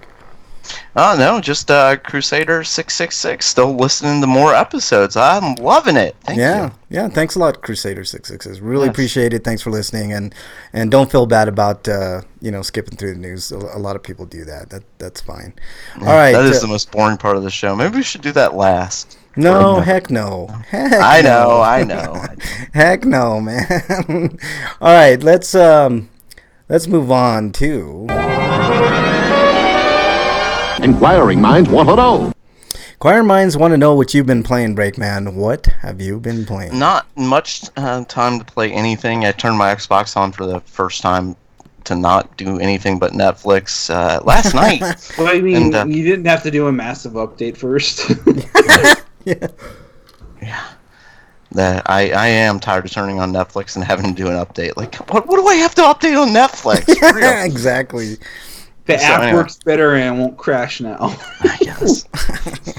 So I started playing the Castlevania collection. Oh, fucking Castlevania! Yeah, It's fucking awesome. It is awesome. And then the South Park mobile game for the most part, but the Castlevania collection. It's 1 through 4, and then Bloodlines, and the Game Boy games, Kid Dracula, and the Game Boy games, yeah, and Kid Dracula. We don't talk about Legends because Legends is terrible. Yeah, Dungeon I said tried skipping over them. You brought them up. Dungeon said he finished Marvel Ultimate Alliance 3. It was okay, I guess. Not great, not terrible. That's disappointing, Dungeon, but at least you played it. Not worth $60. Yeah, I knew I wasn't going to pay no $60, especially when they announced like the DLC and stuff. I'm like, fuck that. I'll wait for a sale. I'll wait till they come out with like... I don't want to hear that. I wanted to hear it was awesome. Fuck. Yeah, it's got to be better than 2. It's probably still awesome. It's just not $60 awesome. Yeah, it's just not $60 awesome. Yeah, I might enjoy it more when I get it. When it's like $20 or $5 later on. Yeah. All right, Eric. What have you been playing, man? Quickly, you got a bunch. Eric, what have you been playing, man? I played a little bit more London Detective Mysteria, and I wanted to play more Trails of Assure, but that didn't happen. So I did finish Shelton Sanctuary on the PS4, and I got the Platinum Achievement for that. God damn it, how? Game is so fucking hard, man. Jesus Christ. Yeah, I almost gave up on fighting my way through the New Game Plus because I screwed up and I failed to do the side quest to get the couple of achievements, so I had to replay it and get the other ending. Which the final boss, the Nameless King, he just gets really hard on the second playthrough because the game's just much harder on New Game Plus than even the Dark Souls games, in my opinion. Yeah, but but I found that you could cheese the final boss by using the Dark Swarm incantation, so I just did that and it worked. Because basically, after he gets hit so many times, it will stagger him, which lets you do it again and again and again. He just gets stun locked until he dies. He can break out of it, but it doesn't happen that often. All right, what else you been playing, Eric? But other than that, I played a little bit of Attack on Titan 2/2 Final Battle, which is almost like a reboot of the first game because the premise is almost exactly the same. You do create a character and you go through elements of the story section through their eyes, and the other characters from the anime are just like background characters to help accentuate the story. Mm-hmm. And there's a couple extra filler missions that obviously weren't in the show just to make the game longer. But it plays a lot better than the first game, and the performance seems a little bit better. But I got the code through Koei Tecmo of Europe, and they gave me an Xbox code, so I had to play on the Xbox. The one thing I don't like about the Xbox One controller, other than how flimsy it feels, is if you put the rechargeable battery pack in, it adds to the weight, and it gets heavy after a while. Yeah, it doesn't feel flimsy to me. I think it feels fine. It's a great controller, no question. It's not I quite just as use batteries. Yeah, I don't. I definitely use rechargeable, but other than that, I played Tiny Metal Full Metal Rumble, which is the sequel to Tiny Metal, and it also is an improvement. I haven't played too much of it to see what the improvements are, but one noticeable improvement is that the game's voice acting has an English dialogue option by default. That's nice, because like the first game had like a lot of story, but it was all in Japanese. I was like, this game could probably use an English. So you're just hitting A button really quick, like. No, I was listening to it, but like one complaint I would have about the dialogue is that it's on autopilot. Yeah. So that's so you have to kind of keep up with it. Yeah. All right. What else you been playing, Eric? I played Mighty Switch Force Collection on the Xbox One because Wave Forward occasionally sends me codes for games, and that's cool. But like the code you get is completely random because like I don't ask for them specifically. Mm-hmm. So that's how I ended up playing that. And I gotta say, like the decision to give us the original Mighty Switch Force is a little odd on the PS4 and the Xbox One because it looks bad blowing up on a TV. Yeah. It might look better on the Switch. Yeah. Or the PC, because the PC you're probably playing a game on PC monitor, which is smaller. So yeah. But like, my Switch Force 2 is on there. It looks like it's aged better because it's an upscale It's based on the Wii U version. Yeah. But it looks better just because they did better sprite work in that game in general than the first game. But Mighty Switch Force Hyperdrive Edition looks better. It's in 1080p rather than 720p. Yeah. But I cannot recommend Mighty Switch Force Police Academy because that is meant to be played with 3 other people. But even if you're playing with 3 other people, it's hard to see what the fuck you're doing, and it's supposed to be pure chaos because the screen stretches way out and you can hardly see your characters. Okay, so this is Police Academy, right? So my question, is this like the newer Police Academy without Mahoney, or is Mahoney still in there? Shut up. Because without Mahoney, like, it sucked. Like, Yeah, I totally agree, man. Yeah, and I mean, even though it still had Motormouth Jones. Yeah, you're playing as a bunch of girls, so no. No, they went to Lava Lantula, Breakman, to answer your question. That's what happened there. Mm-hmm. But I mean, Tackleberry was still in there. I think Tackleberry was in like every episode, but still, like, I mean, that joke kind of wore thin by the. But the best part about Mighty Switch Force 2 is that there's an optional baby that you can pick up. I guess that unlocks something when you find them all. But like, whenever you find the baby to rescue them, she'll just punt the baby and then yell, "You're safe," because she hates it because it's ugly looking. yeah. All right, what else you been playing, Eric, or is that it? And it's crying, so fuck babies. Yeah. All right, anything else, Eric? I kind of wish Hose It Down was in there instead of the original version of Mighty Switch Force, because that's a neat little puzzle game that's based on Mighty Switch Force 2. I don't know why they couldn't have just included that, but whatever. All right. Dungeon says, now playing Wolfenstein Youngblood. That's going to be a divisive entry. Freak 5's been playing Stick of Truth. That's a great game. I love that game. He's replaying it, tried to get the platinum. That game is really, really good. He says, don't fart on anyone's balls. Exactly. The whole abortion clinic, like, from start to finish, is like just so over the top and offensively hilarious. Yeah, it's great. Just like the scene with who was it? Stan's parents fucking, or no, it was protagonist's parents, yeah, New Kid's parents. Yeah, New Kid's parents. But that was great. Hey, Break. You played the Japanese versions of the game. Are they completely in Japanese? Or have some of them been translated? I know Kid Dracula was, but what about the other ones? I only tried Kid Dracula, actually. Yeah. Freak 5 says, do you go to the Blue Oyster Bar? And then Dungeon says, no Steve Gutenberg, no sale. You got to watch Lava Lantula. You got to watch Lava Lantula and Lava Lantula 2 Dungeon. Those are fun ass movies. I should do a review of those. We're talking about Police Academy. Stop talking about other stuff. Hey man, if you want more of that, there's Winslow is and Gutenberg are in Lava Lantula, man, and you get you gotta watch what line is this from? Kick the baby, don't kick the goddamn baby. Yeah, that's Stick of Truth, Park. Man. Yes. Oh. Yeah, Bernie says I love Lava Lantulas. Yeah, it's fun. Yeah, that's right. I do remember them kicking Ike. That's right. Yeah. All right. I accidentally got the achievement for going too far because I farted on the dead Nazi fetus. That's funny as fuck, man. I think I got that achievement too. Did Dungeon Buster play any of the Youngbloods today? Yeah, he did. He said it's going to be a divisive game, man. From one thing I heard, like an illegit criticism of the game is that it sounds like it's too difficult and needs to be played with somebody else. Yeah.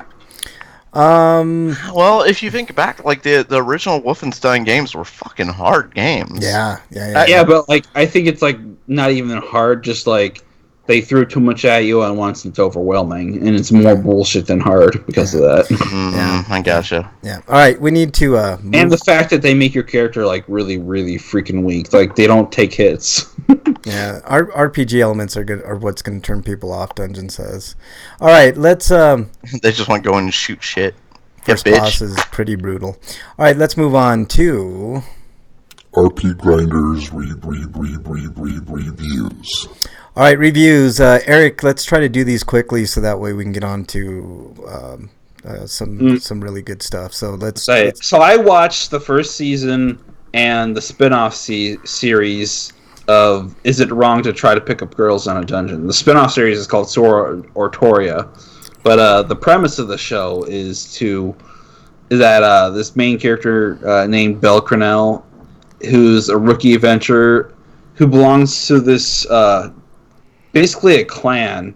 The gods of heaven decided that they were tired of living in heaven. They wanted to live with the mortals, so they all got mortal bodies and descended to the earth and sealed off access to their higher level spells, and are watching these adventurers try to get through this dungeon and they did this for like excitement based, or some did it just get away from heaven or like bad stuff that was going on in heaven, but like others are trying to like do redemptive acts. But basically he joins the Familia of Hestia, and if anybody knows their Greek mythology, Hestia is one of the lesser known gods of that pantheon, and she's supposed to be the goddess of the hearth, or basically the goddess of the home. Mm-hmm. And like some of the other gods are there, like Loki, but except Loki's a woman now. Like, and so is Hephaestus. But so the clans are basically called Familia, and like he's the only member of that Familia, which just reflects her own status as a god in the pantheon. But anyways, he runs into a girl in the dungeon because he goes into a level he can't really fight on because he's only level 1. And the levels in this show work more like tiers than they're hard to reach. You have to do something extraordinary to basically get a level up. So like you could have like an S class in stats but be level 1, but like level 1 determines like a certain level of strength. Like it doesn't matter how high your stats are. Like unless you're like level 7, you're not fighting a level 4 anytime soon. Okay. But it has a really strong premise for an Etrian Odyssey type of game, and there is a game coming out later this year, and I hope they go that route. But it's got a lot of it's not fan servicey, but there is a lot of jokes and innuendo going on, and like so it's lighthearted comedy / drama. But it's a good show. But I also saw the movie called Arrow of the Orion, which I liked, but I felt that the ending was I feel mixed on the ending, because I feel like this movie is an original story, and so since it's an original story, none of what happens in the movie is going to be reflected on the TV show. So the experience he went through, which was a really good experience, and I think it's the kind of experience he would need in the TV show to grow as a hero, because he wants to grow up to be a hero, isn't going to carry over. So it's like they can't do something like that in the show now, otherwise they'll just be rehashing a plot line from a movie. So I don't know, I feel like they kind of went overboard with the ending. Plus it also ends with a girl dying, and that's kind of a bad take in my opinion. All right, so what are you giving the movie, Eric? I'm gonna give it a 7. All right. Freak5 says in chat, says, I was showing Mrs. Freak Kyle kicking Ike. I just happened to be fighting Nazi zombie cats, and she got mad at me. Did you just kill the Nazi cat? I told her it was a Nazi zombie cat, and she goes, okay, that's fine then. Wait, you were fine with the cat being a Nazi? Yeah. Freak5 says, I watched Leprechaun Returns. It was great. I told you it was good, Freak5. I remember you mentioning that on Twitter. Leprechaun Returns is a good movie. Real quickly, I have a real quick review for Lavalantula 1 and 2. Go see it. They're fun B movies about like lava tarantulas, basically. And it stars Steve Guttenberg. And I can't remember Winslow's first name, but the guy that does all the voices and stuff. I think there's a couple other like Police Academy alum in there too. Breakman. I wasn't done. I wanted to mention really quickly that the Soratoria spinoff I was talking about is about the Loki Familia and the character from that, the girl who rescues the boy in the main series. Okay. Anything else, Eric? Nope, that's it. Okay, so Lavalantula 1 and 2, I give 7.5 to. They're just a ton of fun. It's Michael Winslow, Freak5 says. Yeah, I couldn't remember his first name. But yeah, if you like that type of campy, like B-movie stuff, plus, people from Police Academy, you'll like La Valantula. A ton of fun. Plus, Nia Peoples looking good in part 1, I think. I think Nia Peoples is in 1. But, yeah, make sure you go see those. They're on, I think, Tubi TV for free if you want to check those out. All right, let's move on to, I actually have a heist-capade this week. Heist-capade. Anybody else have a heist-capade? Breakman, do you have a heist-capade this week? I didn't see anything in that. No, there was something I completely forgot to write it down, so I don't remember. Okay. Go ahead. Wyland says, rumor has it Tommy Doyle will be in Halloween Kills. That's interesting. They tried to get Paul Rudd back. That would be cool. Yeah, but Rudd is too big now, Wyland. He's not going to do anything like that. They better bring the Brinks truck if they want him in anything. All right. The first one that I have is called Spatial Awareness, or How to Lose a Girlfriend in the Blink of an Eye. And and so anyways, Bernie and I, we don't have a vehicle, so we have to walk everywhere. So we're walking back from eating lunch. I think we were eating lunch at Taco Bell or one of the fine fast food joints around this place. And we're walking back, and I'm not thinking anything too major. We're just walking, and all of a sudden I feel like Bernie's arm like kind of real quickly wisp past my arm, and I was like, what the hell was that? And I look over, and no Bernie, and I'm like. And I look down, and Bernie's on the ground. And I'm like, the first thing I'm like, are you okay? And then the second thing that came out of my mouth is like, what the hell is going on? Like, what the hell just happened? And she like totally, like there was some water. And I guess it was kind of like slimy, kind of like, scum water or something. But she totally slipped and fell. And I'm like, did you just fall down? And she was laughing. And I was like, yeah, she fell down. So that was my first heist-capade. The second one, and I just saw this today, guys, but I'm going to put it up on the, let's see if I can put it up on the screen for the people that are in chat here. Hang on one second. I'm doing that right now. The title to this is Cat Rex Video Game Stream by Barfing So Hard It Breaks a Computer.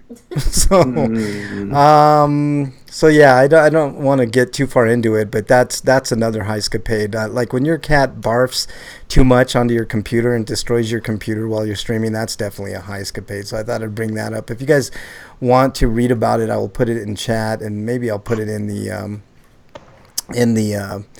You're going to have to start putting, like, wires around your computer when not in use so the cat can't get near it. Yeah, exactly. Or, like, electric wire, like, an invisible fence for cats or something.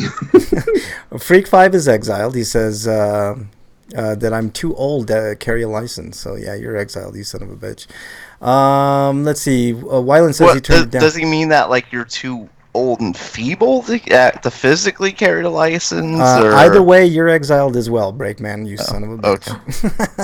Okay. But, Frank's so old he patented the Flintstones cars. You're exiled too, you son of a bitch. Go ahead, pile on. That's just how it goes on this show. But yeah, no, I thought that was real funny. A cat like barfing so much on a computer that it broke it. So let's move on. Was the cat okay though? Yeah, the cat's fine, man. I mean, come on. That sounds like a lot of barfing. Yeah. All right, let's move on to everybody's favorite segment. What is it? Stinko of the week. All right, Breakman, you're up. You're Stinko of the week. I've got a few. I'll go ahead and come up with the first one. One of our absolute favorites passed away this week. Yeah, I was going to mention that, but I knew you would. Yeah. Breakman, so. Yeah, a guy that we have mentioned many, many times on this show, Rutger Hauer died. It's pretty sad. Yeah, I think fairly young, 75 years old. I was just talking about about how he did and maybe this is the reason why. Maybe he was sick during the voiceovers of Observer. And I think I even mentioned that it sounded like he kind of phoned it in on Observer. But it's sad to hear, man. One of the great iconic actors of our time. One of my favorite movies, The Hitcher, for sure. Lady Hawk. I don't know if too many people remember That's Lady a great Hawk. movie. It's a great movie. Blind Fury, my favorite. Blind movie. Fury is one of the greatest, man. That I was going to mention Blind Fury.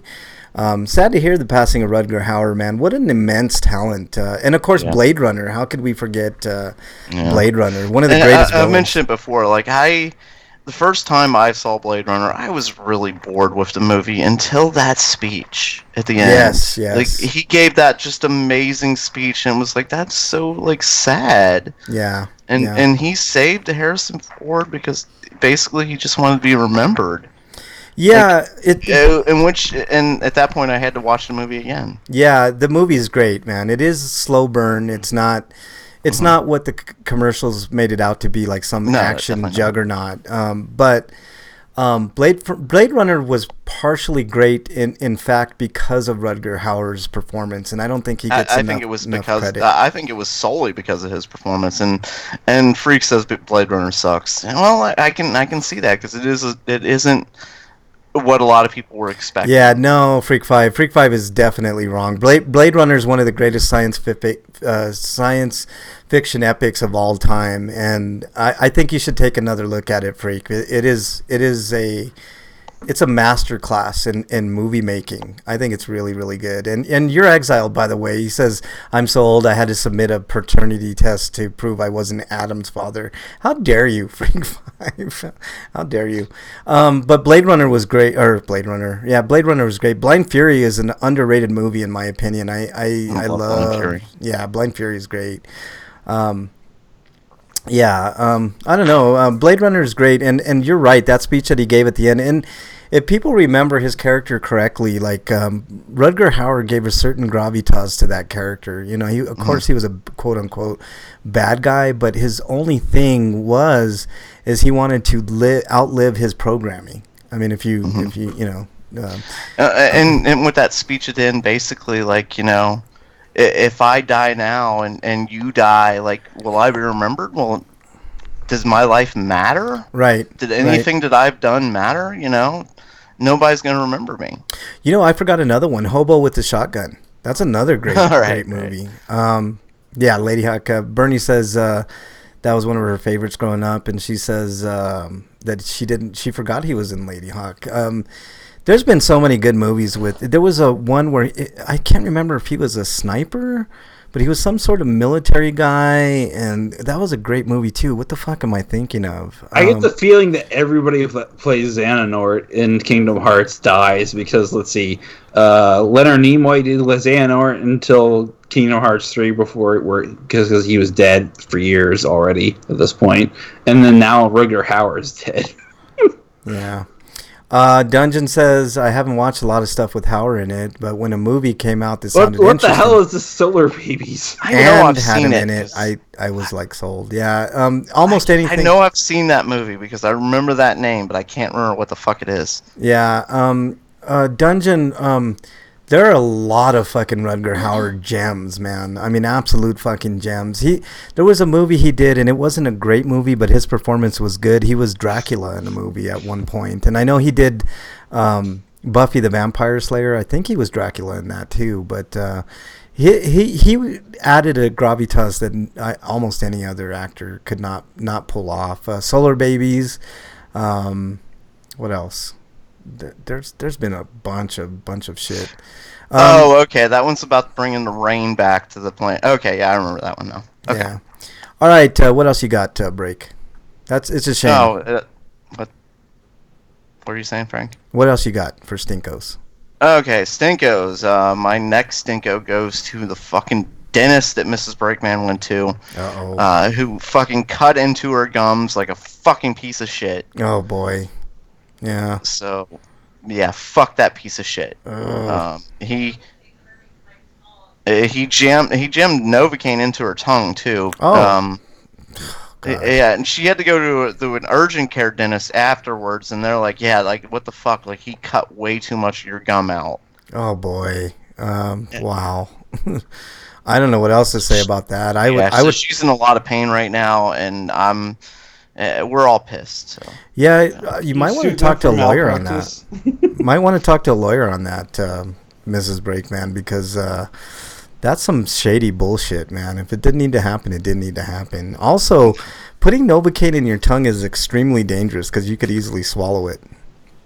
I don't know if people knew that, but yeah, that's shitty. What else you got, Break? And yeah, they're talking about solar babies in chat. I remember hating that movie. I'll tell you that, but. Like the roller, it was roller skating and bringing rain back to the planet. Yeah, I remember not liking that. Anyway, my last stinko goes to, the same fucking person I keep giving a stinko to repeatedly and repeatedly and repeatedly. In the last 2 weeks, Donald Trump has he said send her back to her country. Or has it been 3 weeks now? And it's only been 2 weeks. 2 weeks. Send her back to her country. And this last week, he was seen flashing a racist symbol while talking about AOC. Yeah. Yeah. What more does Nancy Pelosi need? She's spineless, Brakeman. I think we've established She that. is literally the only person standing in his way, and she is doing nothing. Yeah. Yeah, it's time to vote her out. And today she said, I didn't put a clamp down on impeachment, saying, yes, you did! Yeah, she's been dancing around the issue for so long now. It's and she's saying like her whole strategy is we gotta let these investigations go through like impeachment is only the beginning of a removing somebody from office process. Like investigations can keep going, but I just have a feeling if they're going to keep going the way she's working, he's going to be reelected. I don't think he's going to be reelected, especially if Bernie gets the nomination. I've seen polling, and he's even 10 points behind idiot Biden, man. He's not going to win re-election, I don't believe. But I mean, we thought last time he had no chance. We've been through this before. I was the one saying, don't count him out, and and I know I said there's no way in hell he'd ever be elected. Yeah. But I honestly think I have a better feeling about this time around except if Biden gets the nomination. I see Trump soundly beating him. I see him beating Elizabeth Warren, like with no problem. I think Kamala Harris has a shot because she's a fighter. I think because she's a woman, he just. Yeah. I don't know. I know what you're saying. I just don't know. And the fact that she's a black woman would not favor her in the election. That's true too. Just because of the racist element that's and not only the sexism of being a woman, you'd also have to deal with racism. I honestly so hard. I honestly think the only one that beats Trump soundly, and I mean emphatically soundly, like in a landslide, every is Bernie poll Sanders. says so. Yeah, Bernie Sanders. I mean, it's the clear choice, but it's just the DNC royally fucked him over last time, and I think they've already chosen Bernie. They've already chosen Biden. I think they have, but it's not going to work in their favor because every time Biden talks, he loses in the polls. And honestly, the way that he is his own worst enemy, isn't he? The way that the polls have been working,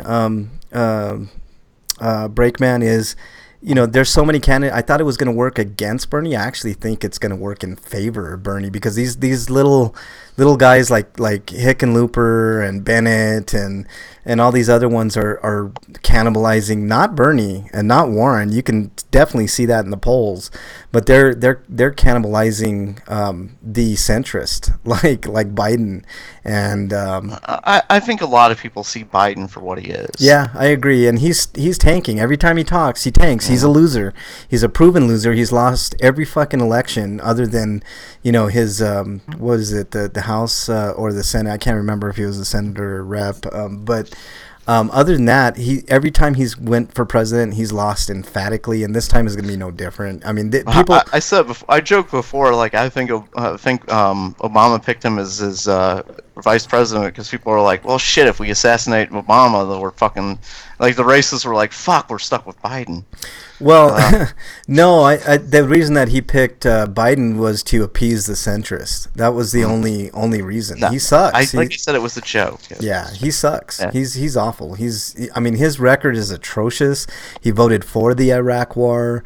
He voted for Trump's budgets. The military budgets. He is an awful fucking. he's like the centrist. one guy the racists hate a little bit more. Yeah, well, the racists actually like. He's worked with Than Strom. Biden, other than Obama is what I meant. Yeah, Strom Thurmond. He eulogized Strom Thurmond. If that doesn't tell you anything about Biden, I don't know what is. Wyland says Andy Serkis in contention for Venom 2 directing job. That's interesting. All right, what else you got, Break? Has he ever directed anything? Yeah, actually, I think he has, if I'm not mistaken. I think he'd be and to just add to the Pelosi argument too, in the last like 3 weeks, she's approved of 2 of Obama's. Trump's. God damn it! Yes, thank you. Of Trump's fucking criminal activity plan. You know, when he's coming up with these, him and her together have blown up the budget because she's just saying, okay. Yeah, she's awful. Our national debt has skyrocketed under Trump, and she just added to it by saying, "Okay." She needs to go. She really fucking needs to go. She is awful. She has more contentment battling her own fucking progressive Democrats. She does. She has more contempt for AOC than she does for Trump. Yep, absolutely. And Ilhan Omar and Rashida Tlaib and Ayanna Pressley, who I actually have a problem with. She voted for the BDS, voted no on the BDS bill, which is ridiculous. Her and Ro Khanna really, really disappointed me with that. But anyways, what else you got, Break? No, that's it. All right. And not enough. I mean, it is enough. But Eric, unfortunately, has another one. Eric, what's your stinko? My stinko is that capital punishments return thanks to William Barr. Yeah. Attorney General William Barr. I want to talk about that, Eric. Yeah, that was a total shock. It is a shock, and it's awful because of one factor alone, all right? And people know I'm super anti-capital punishment, anti-death penalty. And we've rolled back more than 50 years now, or it's like 70 years rolled back now. I honestly think that the death penalty... We've said before, like, Trump is trying to make it 1950 again. Yeah. Well, if he's trying to make it 1950 again, he should raise taxes on corporations back to the 70% that they were. I'm talking about the 1950 we saw from television. Yeah. There's one specific reason that I am not in favor of the death penalty by far. I know we've talked about it. I think you and I have debated it on this show before, Breakman, but and I agree that there are pieces of shit that sometimes you feel don't deserve to live. But the problem, but at the same time, honestly, if they were to be killed, that'd be the easy way out for them. They need to suffer, right? Like Jeffrey Epstein, like the whole thing went on with him this week, where he might have faked his. I think honestly, like it was staged by him to get out of that, because he's fighting to get out on bail right now. Yeah, and I think this was a whole scam by him. Well, he has enough money that he could have made something like that happen, no question. I was listening to that and I read the details, and I'm like, fuck, man, this is Kingpin from the season 3 of Daredevil. Totally paying somebody off because he's got the money. So he gets transferred out of this horrible situation and gets put into one that he prefers. Yeah, real quickly, the reason I'm anti-death penalty is one very important moral reason. If you put to death one innocent person, that's too much. And we can avoid the whole situation and not to mention that it's racist and it's mostly directed at black people. It is. Black and brown people get the death penalty way more disproportionately than white people, which is another...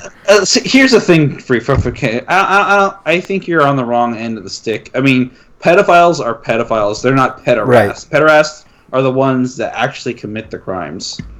Well, okay. I just say child molesters to sum it up. Even in that case, I don't think the death penalty is right because if those people need help. Yeah, and here's the thing. Well, not even that, Eric. We shouldn't kill people for mental illness. Well, but at that point, if they've done damage, they've destroyed children's lives. Yeah, basically. but I'm not saying they shouldn't get punished. Just not the death penalty. Right, not the death penalty. The death penalty is the wrong way. I used to be very, very pro death penalty. Like you'd hear of a woman getting raped and killed, or a kid getting raped and killed, and then of course your gut is like, that person doesn't deserve the same air as anybody else. But the problem is and a good example of this, and it ties into Trump too, is the Central Park Five, which I wish I had their names in front of me, because I hate referring to them as the Central Park Five, because they were just 5 black people, but makes them sound like a gang, which is... I thought it was 4 black people and 1 Latino. No, Central Park Five. It was all 5 black. Yeah, okay, all 5 were black. I thought it was 1 Latino for some reason. No, but here's the problem. They were innocent, right? And if we didn't have a death penalty, it wouldn't even be in the conversation of these people almost died because of the death penalty. You know what I'm saying? And then you had people, racist people, idiots like Trump, asking for the death penalty for these 5 innocent, people. I can't morally think it's right to have the death penalty and to pull that lever, whether it's electric chair or the quote unquote humane way of like drugs, of killing a person. It's not right. It's not right for that person to do it, and it's not right for us to do that to someone else. And beside the fact that there have been actual innocent people that have been killed, it's too much for my conscience. I hate it. The death penalty should just go away. Period. It's even if we thought it did. We thought it did, right? But it's not right, and it's morally imperative that we just get rid of it. Period. Like I know the arguments. If you're a child murderer, or your crime was egregious, you raped and killed an old lady, or you raped and killed a man, or whatever the fuck it is. I understand those arguments, but you know what? There's no solace for the victims.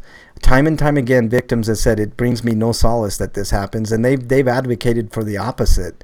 Life in prison is probably the right way to go.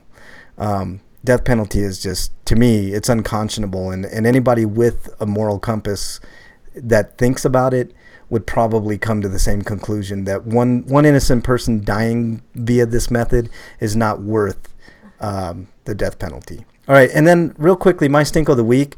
My real estate agent is a douchebag. I'm just going to put it that way. He sent me a paper to sign, and it ended up costing me like $3,000 because he reduced the price of the house with that paper. And right after I signed it, I looked at it and I'm like, this is a shady, because he told me all it was just an amendment to do something else, and it ended up costing me $3,000. So real estate people are douchebags, and that's what I'm gonna say. Plus the fact that it's one of my ex's relatives. So that's why it's so expensive. Yeah, exactly. All right, so let's move on to our sweetos. Dude, what does my tattoo say? Sweet! Sweeto of the week! All right, sweetos of the week. Breakman, you have a sweet. I just opened this a new thing of beer here, a new 12-pack, and on the box it said you could win some free stuff, and I just won a T-shirt. Oh, nice, man. Sweet. That's a nice sweeto, man. It pays to drink beer, is what you're saying, Breakman. Yes, I get free T-shirts. So I need to go out and buy this beer and try to get my own free T-shirt. Yeah, I need more T-shirts. Yeah, what kind of beer? What kind of beer is it, Breakman? Mad Tree. Mad Tree. Okay, there you go. I don't think I've. Local. Okay. Okay. I'll have to find my own local one that's doing it, something like that. Yeah. All right, Eric, you're up. Did you have a sweeto? I didn't see one in the doc. No. All right. Not really. Mine is kind of tied into my stinko. I'm finally selling my townhome. So Yay. Yeah, so I might be able to get my own place by the end of the year, which is, man, is that a long time coming? So that's really cool, and I'm super happy. Long time. Yeah, it's dragged on way too long. I'd completely forgotten about it. Yeah, I know, man. It's been like 4 years in the making, man. It's been a while. I mean, I've been divorced now for a while, but yeah, man. So finally, I'll have some money. I believe August 6th. No, August 9th is my quote unquote closing. So I should have a good chunk of change to I forgot. Like, start my life what's the difference between a townhome and what you're getting, or what you want to get? Townhome is like a shared walled. Like you have a row of townhomes. That's what it is. It's like a house that's in a row of homes. So you have no. Kind of like my apartment. Yeah, but not. But it is a house. It's a house. So close together. Yeah. The good thing is I never hurt any of my neighbors because the walls were so thick. They were like like cinder block thick. So you never heard anything. But it's closer to a condo than an apartment, if you want to compare it. Yeah. So basically, what I want to do is get a container house, which is basically the size of a big trailer, but much more sturdy and not, doesn't lose value like a trailer. Like if you buy a trailer, you lose a lot of value, and you own it, and you don't have to pay, like if you get your own land. See, that's the thing. Like once I get my money, I'm gonna try to get my own land and put this container house on the land. So if all things go well, I'll be in a different place by the end of the year, which would be really, really fucking cool. So Freak 5 has a sweeto. He says yesterday he got to work and his boss asked him to work in a co-worker's aisle. He wanted to leave early and was still doing his earlier work, ignoring the fact that he's lazy and Thursday is his day off, but he comes in every Thursday anyways. If he wanted to leave early, he just didn't have to come in. My sister hates this guy and is always bitching about him, so he got to leave early, and when I went to lunch, there were 2 king-size candy bars in his work mailbox saying thanks for helping him. So that's actually really cool, Freak Well, Five. which candy bars? I mean, it could have been depends. Yeah. It could have been Almond Joy. I mean, that's not. I mean, Almond Joy is better than that's Mounds. like fuck you. Like Mounds is the worst. Almond Joy at Mounds least. are better than Almond Joy. No. Yeah, Mounds better. No. The almonds in the Almond Joy just taste terrible. No. I disagree. I think the Almond Joy is better than the Mounds, but I agree. That's like a fuck you. Or like Three Musketeers. Three Musketeers would be a fuck you. Fuck you. Yeah, give me a Mars candy bar instead. Yeah. No, Mars is good. Yeah. I always hated the goddamn Three Musketeers bars, man, because they were like plain, like just nougat. You don't get like nuts or anything in there. You bite into that, it's like pure. Oh, everything's like meh. Yeah. Reese's peanut. Oh, that's Ace's Freak 5. Reese's peanut butter cups. Yeah. Calling her Buttercup. Yeah, that's funny. Snickers are nice. Yeah. I mean, if you're going with candy bars, I mean, Snickers is can't like go. Yeah, you can't go. The Butterfinger peanut butter cups are gross, though. They are not. Gross. How dare you? You're exiled. You son of a bitch. They're terrible. No, they are not. They are the greatest thing ever, man. I like Butterfinger, but it always gets like caught in your mouth. Yeah. I like Butterfinger too. But the new formula doesn't do that as much, though. Yeah, it's still the what's really good is the Butterfinger cups. Those are fucking excellent, man. No, they're fucking terrible. No, you're not. They're good. All right. You have some odd taste buds, Frank. No, I just have good taste, is what you should have said, Eric. The peanut butter doesn't taste like peanut butter. It tastes like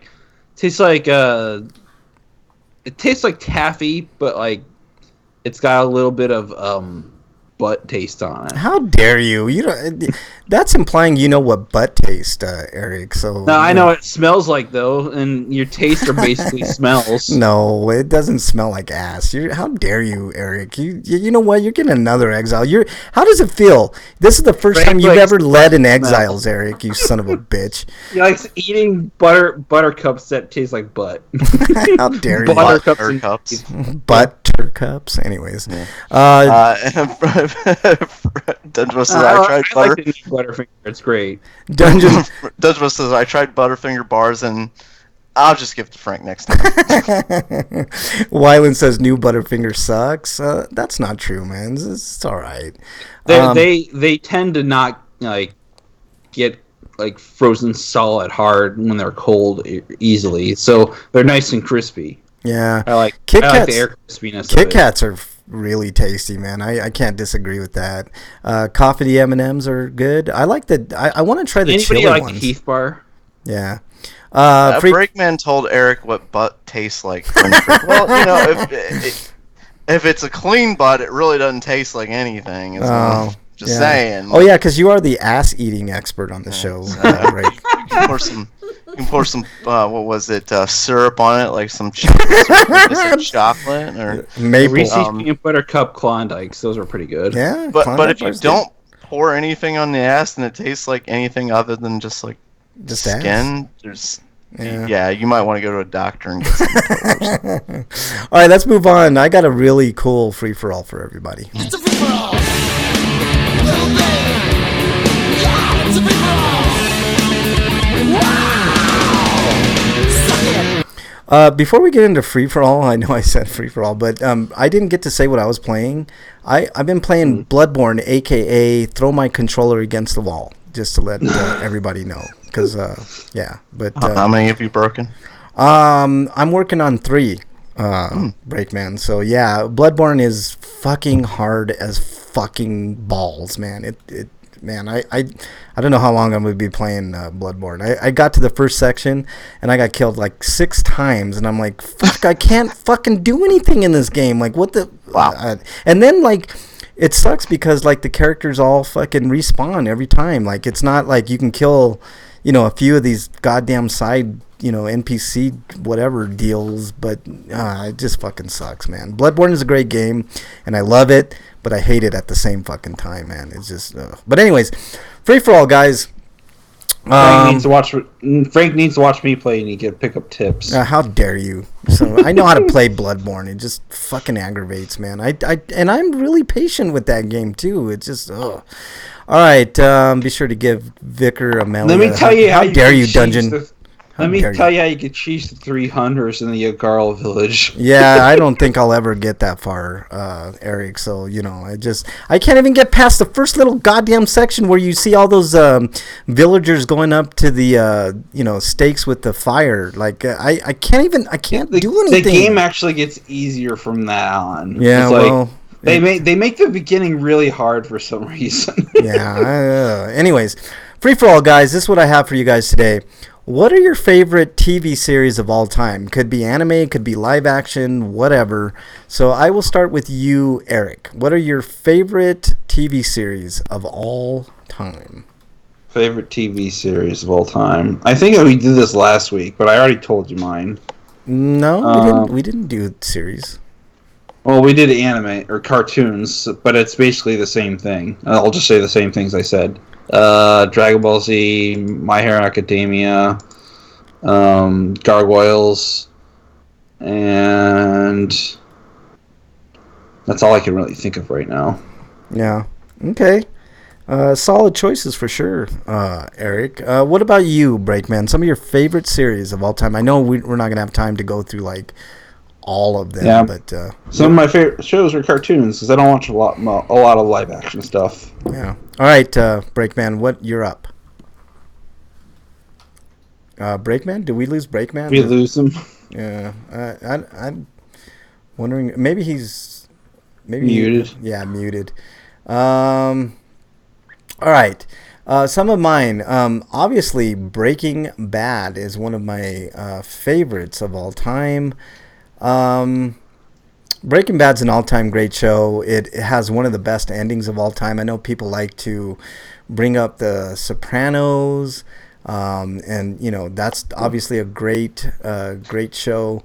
But as far as like best endings, I loved the ending of Burn Notice. I thought that. Frick, I have a question. Who's better at Bloodborne, you or DSP? Playing the game or throwing the controller? Either. I'm gonna go on record as saying I'm probably gonna be. I haven't played I played Bloodborne, like when it first came out, and I did fairly okay. But now is like, oof. Bernie is Exiled, by the way. She says one of my favorites is The Walking Dead. That's absolutely not true. It sucks. I hate that show, and it could die in a fire for as much as I love that show. I gotta say, Fear the Walking Dead's a fucking all over the place show. Sometimes it's good, sometimes it's like, what the fuck is going on? That's how I feel about The Walking Dead, and this season's been ass. Well, in this season of Fear the Walking Dead, they were dealing with irradiated zombies, which apparently you can just put a tarp up and you're protected from the radiation and stuff like that. There was a beer balloon people were flying in. Wow. At one point. You mean a blimp, a beer blimp? Oh, it wasn't a blimp. Like the hot air balloons. Yeah. It was a hot air balloon. Beer balloon. Oh wow! MXT showed up. Oh wow, MXT is in chat. What is up, MXT? Let me see. They built a plane. Yeah, this just like what the fuck? Like how? Wait, they can build planes? Stuff like that. Yeah, just Fear the Walking Dead's out of there. Crazy. Yeah. Oh, and there's trick shooting. MXT. What's your favorite TV show of all time? Cycle Motion is in chat. Welcome, Cycle Motion. V and K is in chat, and Virgo Pros is in chat. So welcome on in, gents or ladies. I don't know exactly who or what your gender is. So yeah, MXT is in chat, and we definitely know her gender. I mean his gender. He says, despite Bernie Sanders' attempts to kill me. I knew it. Yeah, exactly. Dungeon Buster tackles MXT into the Spanish announcers table, so that's awesome. So, anyways, sweet. Did you powerbomb him after you tackled him? Like pick him up and then bash him with their monitors and stuff like that. Like, yeah, exactly.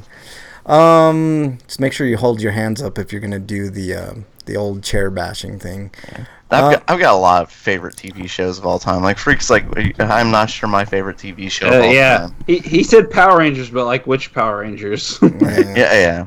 Like I if I had to only watch one show for the rest of my life, it'd probably be South Park.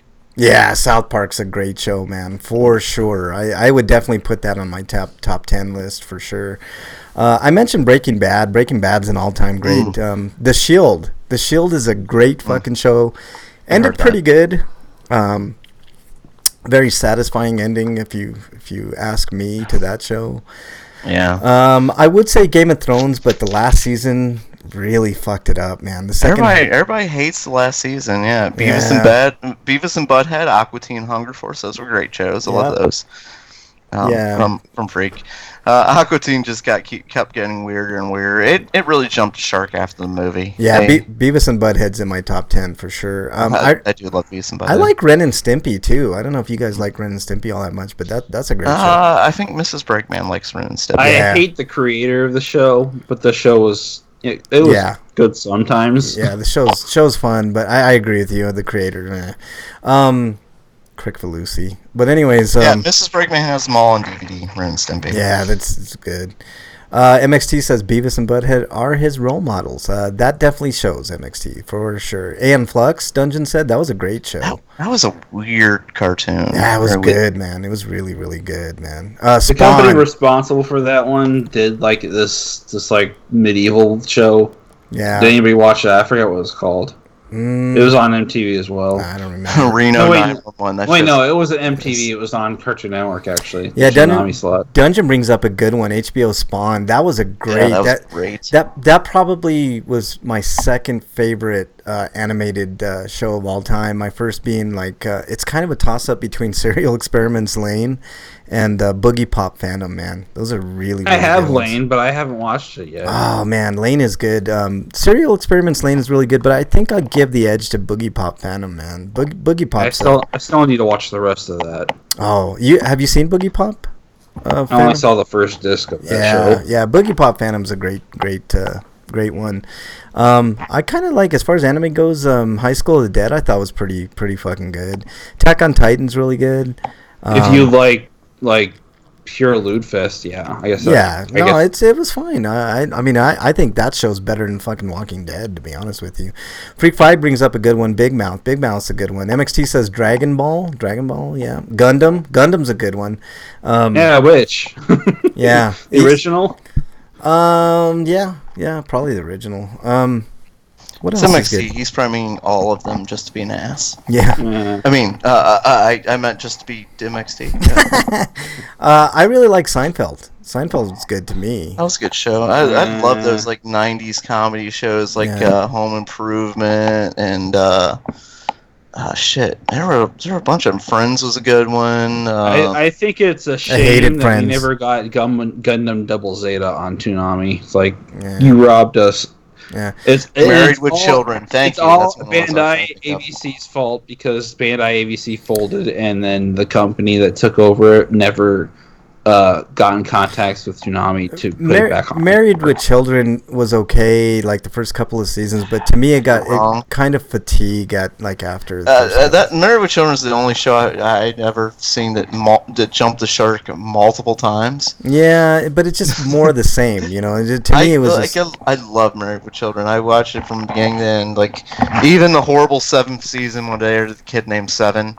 Yeah. We pretend that season didn't happen, basically. The season with the boy that they named Seven. I still need to watch Nadia. That's on Crunchyroll, I think. And you know, Mrs. Sprigman brought up the far inferior poor family of Roseanne. Yeah, I didn't like Roseanne. Roseanne, I liked Roseanne. It had its moments. Like Dan was fantastic. Like he was Roseanne Barr's political opinion aside, you mean? Yeah.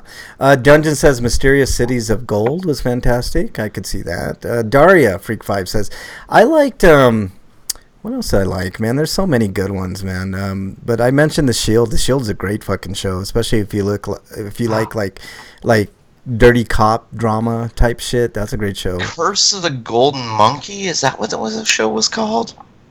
I don't know. Oh, it was basically what Tailspin was based on. Yeah, Nadia is good up to the point when it drags out with so much filler. When you get to the island part, prepare to die a little inside. Nadia is such a great intro. TV show where Bobcat voiced a stuffed rabbit. I can't remember that name of that show. I didn't care for it that much. What was that? Let's see. I'm trying to think, man. There's so many good ones, man. I liked like for miniseries, I like V quite a bit. V was really good. Shows my age a little bit there. It had Freddy Krueger in it too, which was cool. Star Wars: The Clone Wars, MXT brings up. I love that show. I hear that a lot. I tried watching like part of the first season. I just got bored and I didn't. I need to watch Tales of the Golden Monkey. That's what it was called. Yeah. I need to watch the Clone Wars before it gets shuffled off of Netflix. Yeah. I really liked what I saw of The Handmaid's Tale was really fucking good. Bates Motel is really good. Another really, really good horror TV series was is American Horror Story. If you guys haven't seen that, I think it's really good. It's unique every season, but they all tie in. It's really cool. Freak 5 brings up Friday the 13th TV series. I hated that TV series. I would not bring that show up. Yes. Yeah, Tales from the Crypt. That's a good one. Tales from the Crypt. I've heard The Americans is a great show. Americans, I heard, is really good. I need to watch The Americans. Spartacus. Wish it was Russian, says MXT. Yeah, Spartacus. See, Wyland says season 1 of Clone Wars is rough to watch, but I've heard that from a lot of people. Like I liked it, but the problem with season 1 and season 2 is most of the stories aren't that connected, and they're not very long form. Yeah. But from season 3, kind of Ahsoka grows up a little. She gets older and the story kind of matures, and a lot of the story, and a lot of the things they do.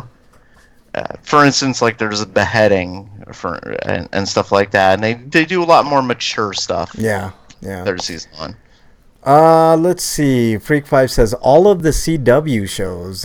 From what I've seen, CW hits it out of the park with their shows for sure. Yeah.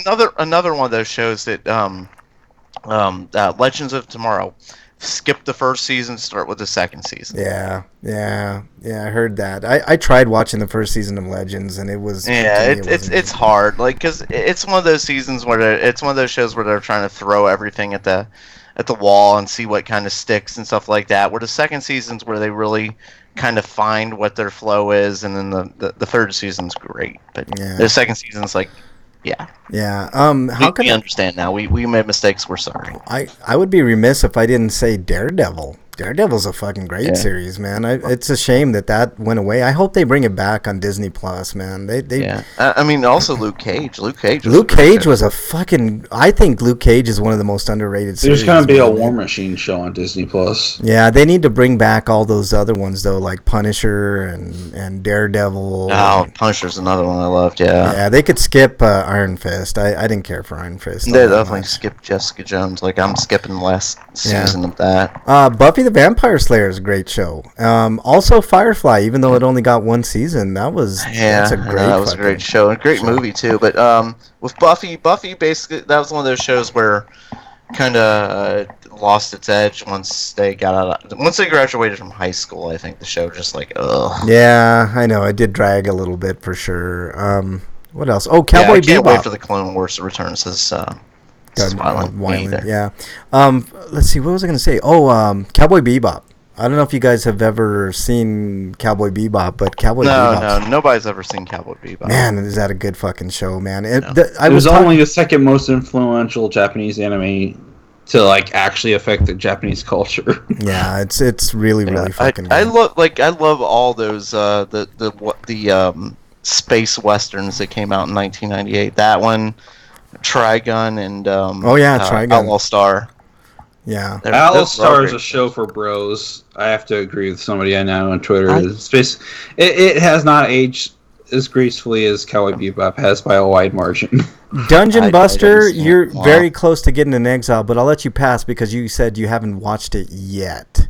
So you better get on that, man. And the movie is really fantastic. The only problem I had with the movie is the movie took way more of a darker turn, man. The movie's dark, man. I don't know. There were some dark episodes of the show, like that serial killer episode. Yeah. That was really dark. Yeah, but the movie is like, to me, the movie's kind of jarring, man. It doesn't have any of that like, kind of like Firefly charm. You know what I'm saying? Like it's not like that one episode where where everybody did shrooms. Yeah, exactly. They unknowingly were doing like what do you call those?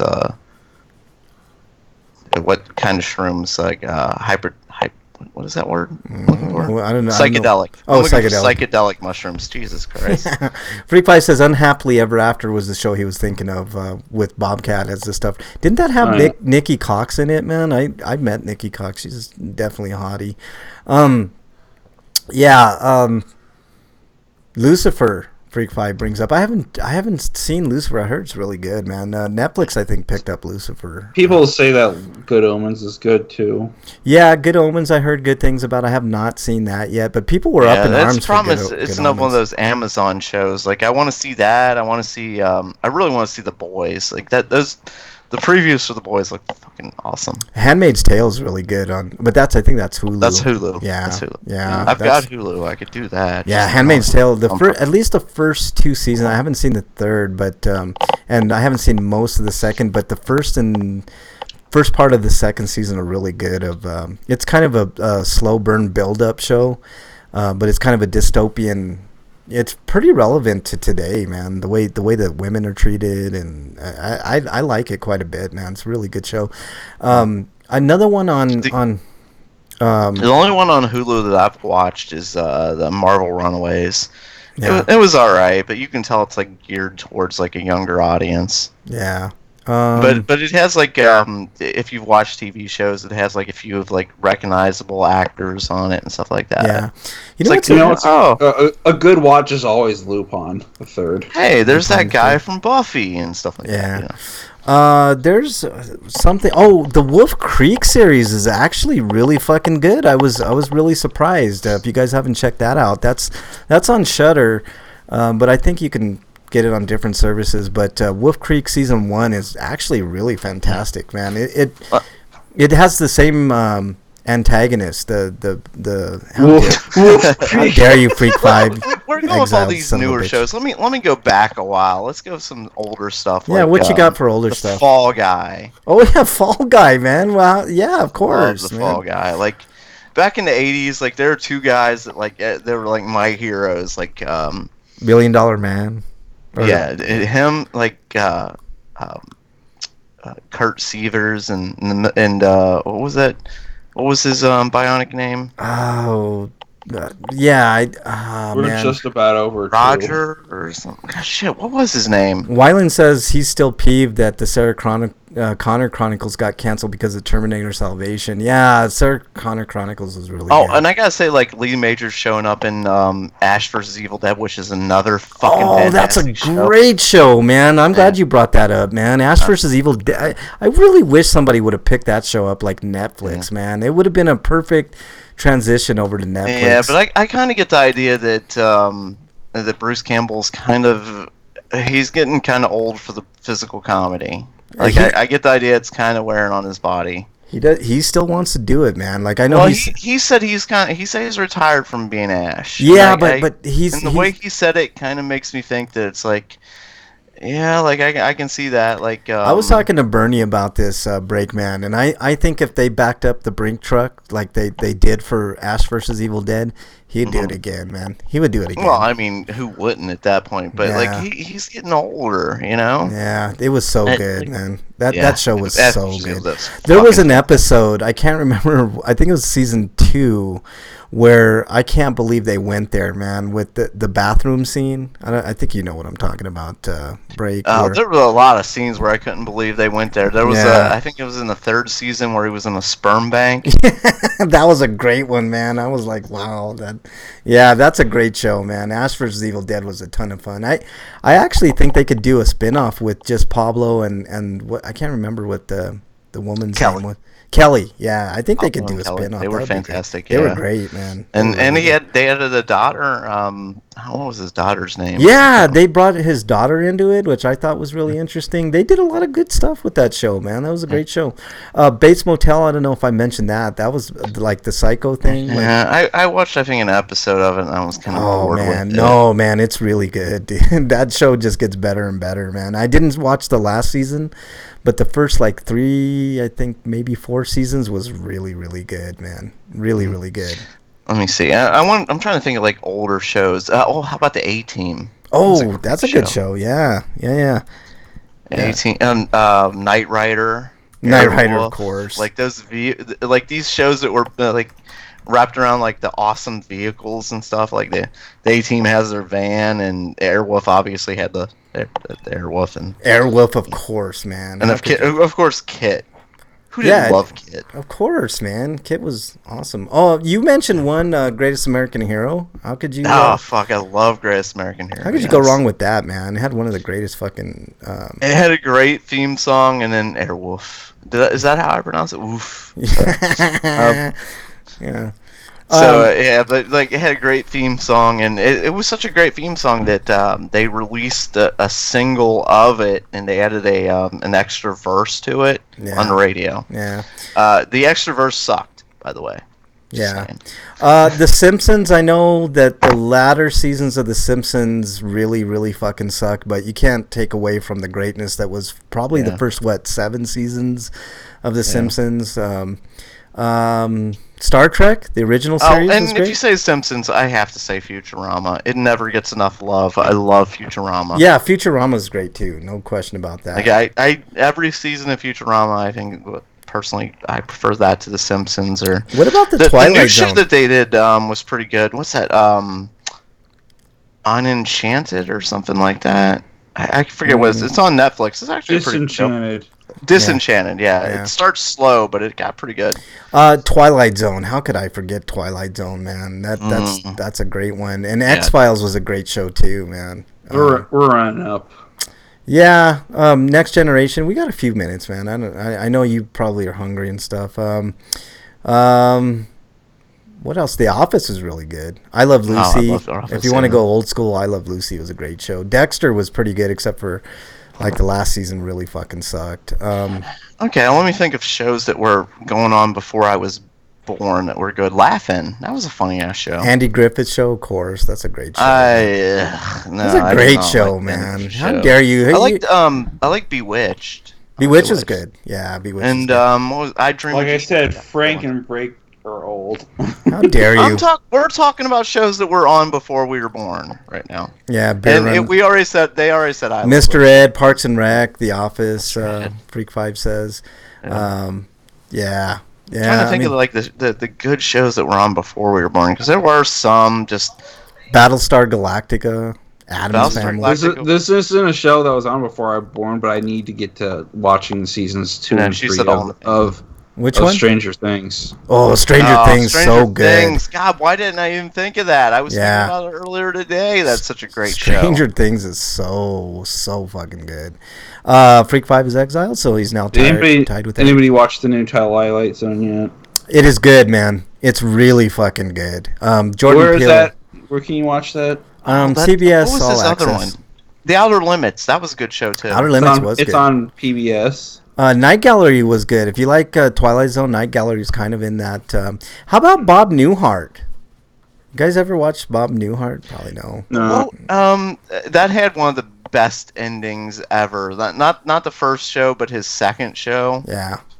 Where it turned out to be a great where everything turned out to be just a dream. Yeah. And that show, I didn't watch it often, but it did have one of the best jokes ever. This is my brother Daryl and my other brother Daryl. Yeah. Monsters, Yeah. of course. Apparently, but that had the worst Wayland did not like Stranger Things. How could you not like Stranger Things, Wyland, man? I thought it was good, man. Like, they did really good with that, with character development in that show, man. Oh, I Night really Court, yes. 24. Yes, Dungeon Buster, yes. 24 was a great fucking show until Yeah. till like the last season or so. But I really 24 liked it. had its ups and its downs. Like, some seasons were fantastic, other seasons are like, why is this going on? 24 is the Perfect reason Strangers why. is another great show. Family I- Matters and Yeah. A Step by Step. Those were all the. I blame 24 for the reason that Keith Sutherland was picked for the voice of Snake in MGS5 and What about, contributed nothing to the role. What about Beverly Hillbillies? That's kind of a polarizing Beverly one. Hillbillies, Yeah, yeah. that's a good one. Quantum Leap, MacGyver. How about that? I said Quantum Leap Oh, before. okay. Quantum Leap is one of my all-time favorite shows and has one of the worst fucking endings I've ever seen. I need to seriously watch Star Trek New Generation, but from the episodes I saw when I was a child, it was pretty good. Next Generation. Sanford and Son is one of the greatest shows of all time, and I'll fight anybody that says otherwise, man. That's a funny ass show. Oh god, that show's so fucking good. Have I told you like what my experience the first time I watched the Sanford and Son first? Maybe it was like the first few times I watched it. Like I saw the later seasons first, where his son had already moved on. So I thought the fat white guy was his son. That I think we need to end on that note, Break Man. That is I can't remember that guy's name, but I thought that was his son for a long time. He adopted a white guy as a son. Well, I don't know if he adopted him or not. Like, I was young. I just assumed that was his son. That's awesome, man. I didn't see it as a race thing at all. Like, it was just, oh, well, that must be his son because that's the other guy. That's fucking awesome, man. I love it. All right. On that note, we do have to end, man. We're way over time, but let's do our plugs. Let's go with Breakman. Your plugs, please. You can follow me at break_man on Twitter and at RPGrinders on Twitter, where you can ask your Dear Breakman questions. He brings up, Dungeon Buster brings up Deep Space Nine and Babylon 5. Yeah, those are He said good that ones, was man. great, but I never really watched Babylon 5. Yeah, Babylon 5 was pretty good, man. I agree with that. What about Doctor Who? I never got into Doctor Who. Oh, Doctor Who's good, man. You need to watch it. The old and the new is really good, man. So, yeah, like, where should I start, though, and where can I find any of them? Start with the first, man. The first season, like the very first season, is good. Good stuff, man. It's like the black and white ones? Yeah. The first season's kind of a little obtuse, but after I think season 2, you'll get. Are they all on Netflix? I'm not sure, man. Or is like the bulk of it on Netflix? Yeah, I'm not sure. Eric, you need to get. Who knows? Like, it's kind of weird when you why they have like certain seasons on like Netflix and Hulu. Like, I forget what show I went to watch, and it was like, well, they don't have the first and second season of this. What the fuck? Yeah. Eric, you need to get Kodi. If you can't find a service to watch shows, man, Cody's the best way to go. Just get a VPN, man. Prison Break was a good show. Oh, I love Prison Break. Yeah. There's actually a video game too. Yeah. I bought the game and Game isn't good at all. Jefferson's is a good show too. Oh, Sliders! I love Yeah, that Sliders show. is pretty good, man. Tales from the Dark Side. That's another great one, man. Tales from the Dark Side. Incredible Hulk. I always go to bat for Incredible Hulk, man. I know, but like that last movie, like they killed him by dropping him out of a plane. Yeah. I just like it was like that. Speaking How? of How worst does that things happen? and worst endings ever, yeah, like the him dying from falling out of a plane, one of the worst endings in TV show history. Yeah. You made him work weaker than the MCU Hulk. Miami Vice had some good seasons, man. There was a bunch of shit, but there was some good seasons of Miami Vice. All right, that's about it. I mean, I don't understand if he slipped out of the Hulk in the mid-fall, but that doesn't. Yeah, like he turned to Bruce and landed and he died because he was Bruce Banner. Yeah, no. Tom Baker was a good Doctor Who dungeon. He question. landed as the Hulk and then he turned back into Bruce Banner, or I'm sorry, David Banner. Yeah, David Banner. I know because apparently at the time they thought Bruce Wayne. No, they were thinking at the time that show came out. The people who were in charge thought Bruce was too gay of a name. Yeah, yeah. So homophobic reasons. Yeah, yeah, exactly. Homophobia was the exact reason why his name was changed. Yeah. All right. Even though there was a TV show with Batman where he was Bruce Wayne, that was exactly. Batman the animated series. which is actually pretty gay in retrospect. Yeah. Batman the animated series was fan-fucking-tastic. At least that was that's what I read and that's what I saw as far as that, all the research that I did. Anyway. Heroes was good up until the last season, but all right. Breakman, your plugs, please. Oh, V. Did we say V? I said V a long time ago. Yeah, you did? I'm sorry. Yeah. How dare I? I'm sorry. How dare you? I didn't care for season 4 of the animated series that much. Batman animated series is such a good show. Really there was a lot of towards the later episodes. Gargoyles is another great show. Again, a lot of these cartoons. I think Eric mentioned started Gargoyles. going way off the tracks. Like the last season of Ninja Turtles, Shredder wasn't even in it. Yeah. Okay. Yeah. In Living Color was a great show, man. I love In Living Color. All right. The CG Turtles show also did that with season 5 though. But season 5 kind of just was a bunch of short stories. It was. They didn't even call it the same show. They gave it a new name. Yeah. Wyland says his middle name was Bruce though, which is odd. Yeah, it was odd, man. David Bruce Banner. Yeah, exactly. All right, Breakman, your plugs, please. We need to get out of here. I already did my plugs. Oh, you did? Okay, Eric, your plugs.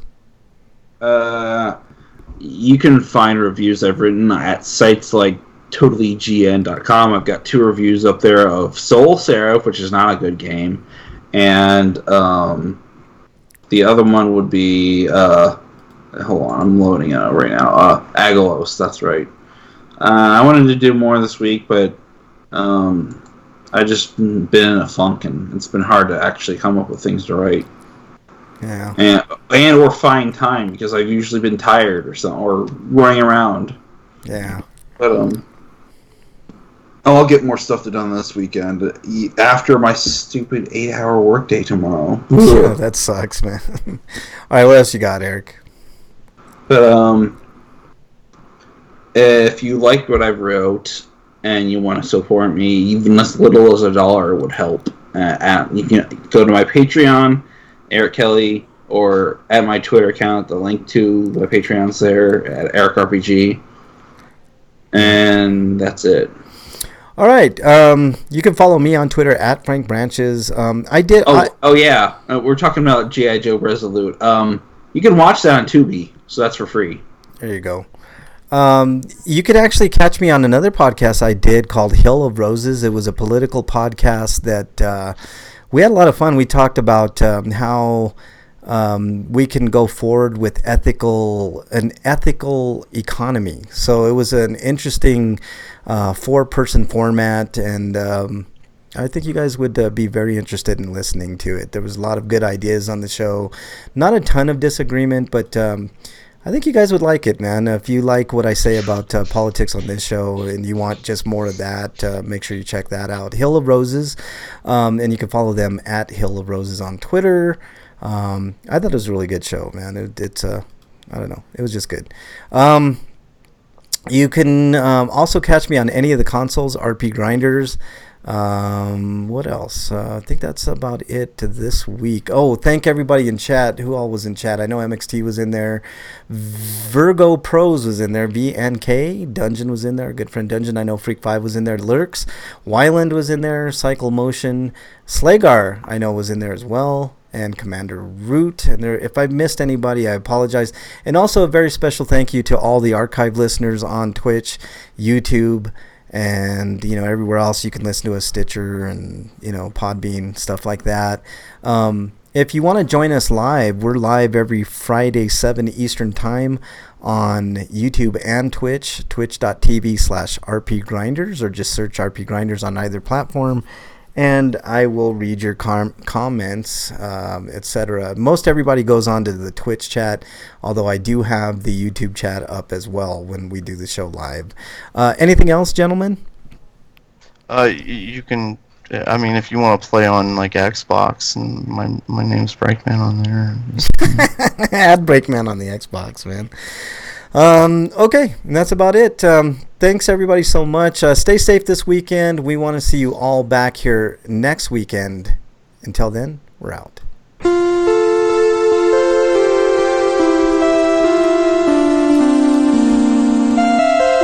Hello.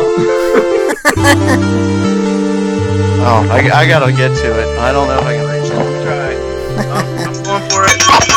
Oh, he got it in at the buzzard. Breakman with the cowbell. All right, everybody in chat, thank you all so much. Really appreciate it. I hope you liked the long format this week. I know we went a little bit over, but we had fun talking about old shows and new shows and all kinds of shit. So thank you guys so much. Really appreciate it, everybody in chat. Join us next week. Tell your friends. If they have nothing to do on a Friday night like us, losers, then, make sure you tell them, and we'd love to have them in chat. Thank you so much. Everybody in chat, thank you guys. Appreciate it.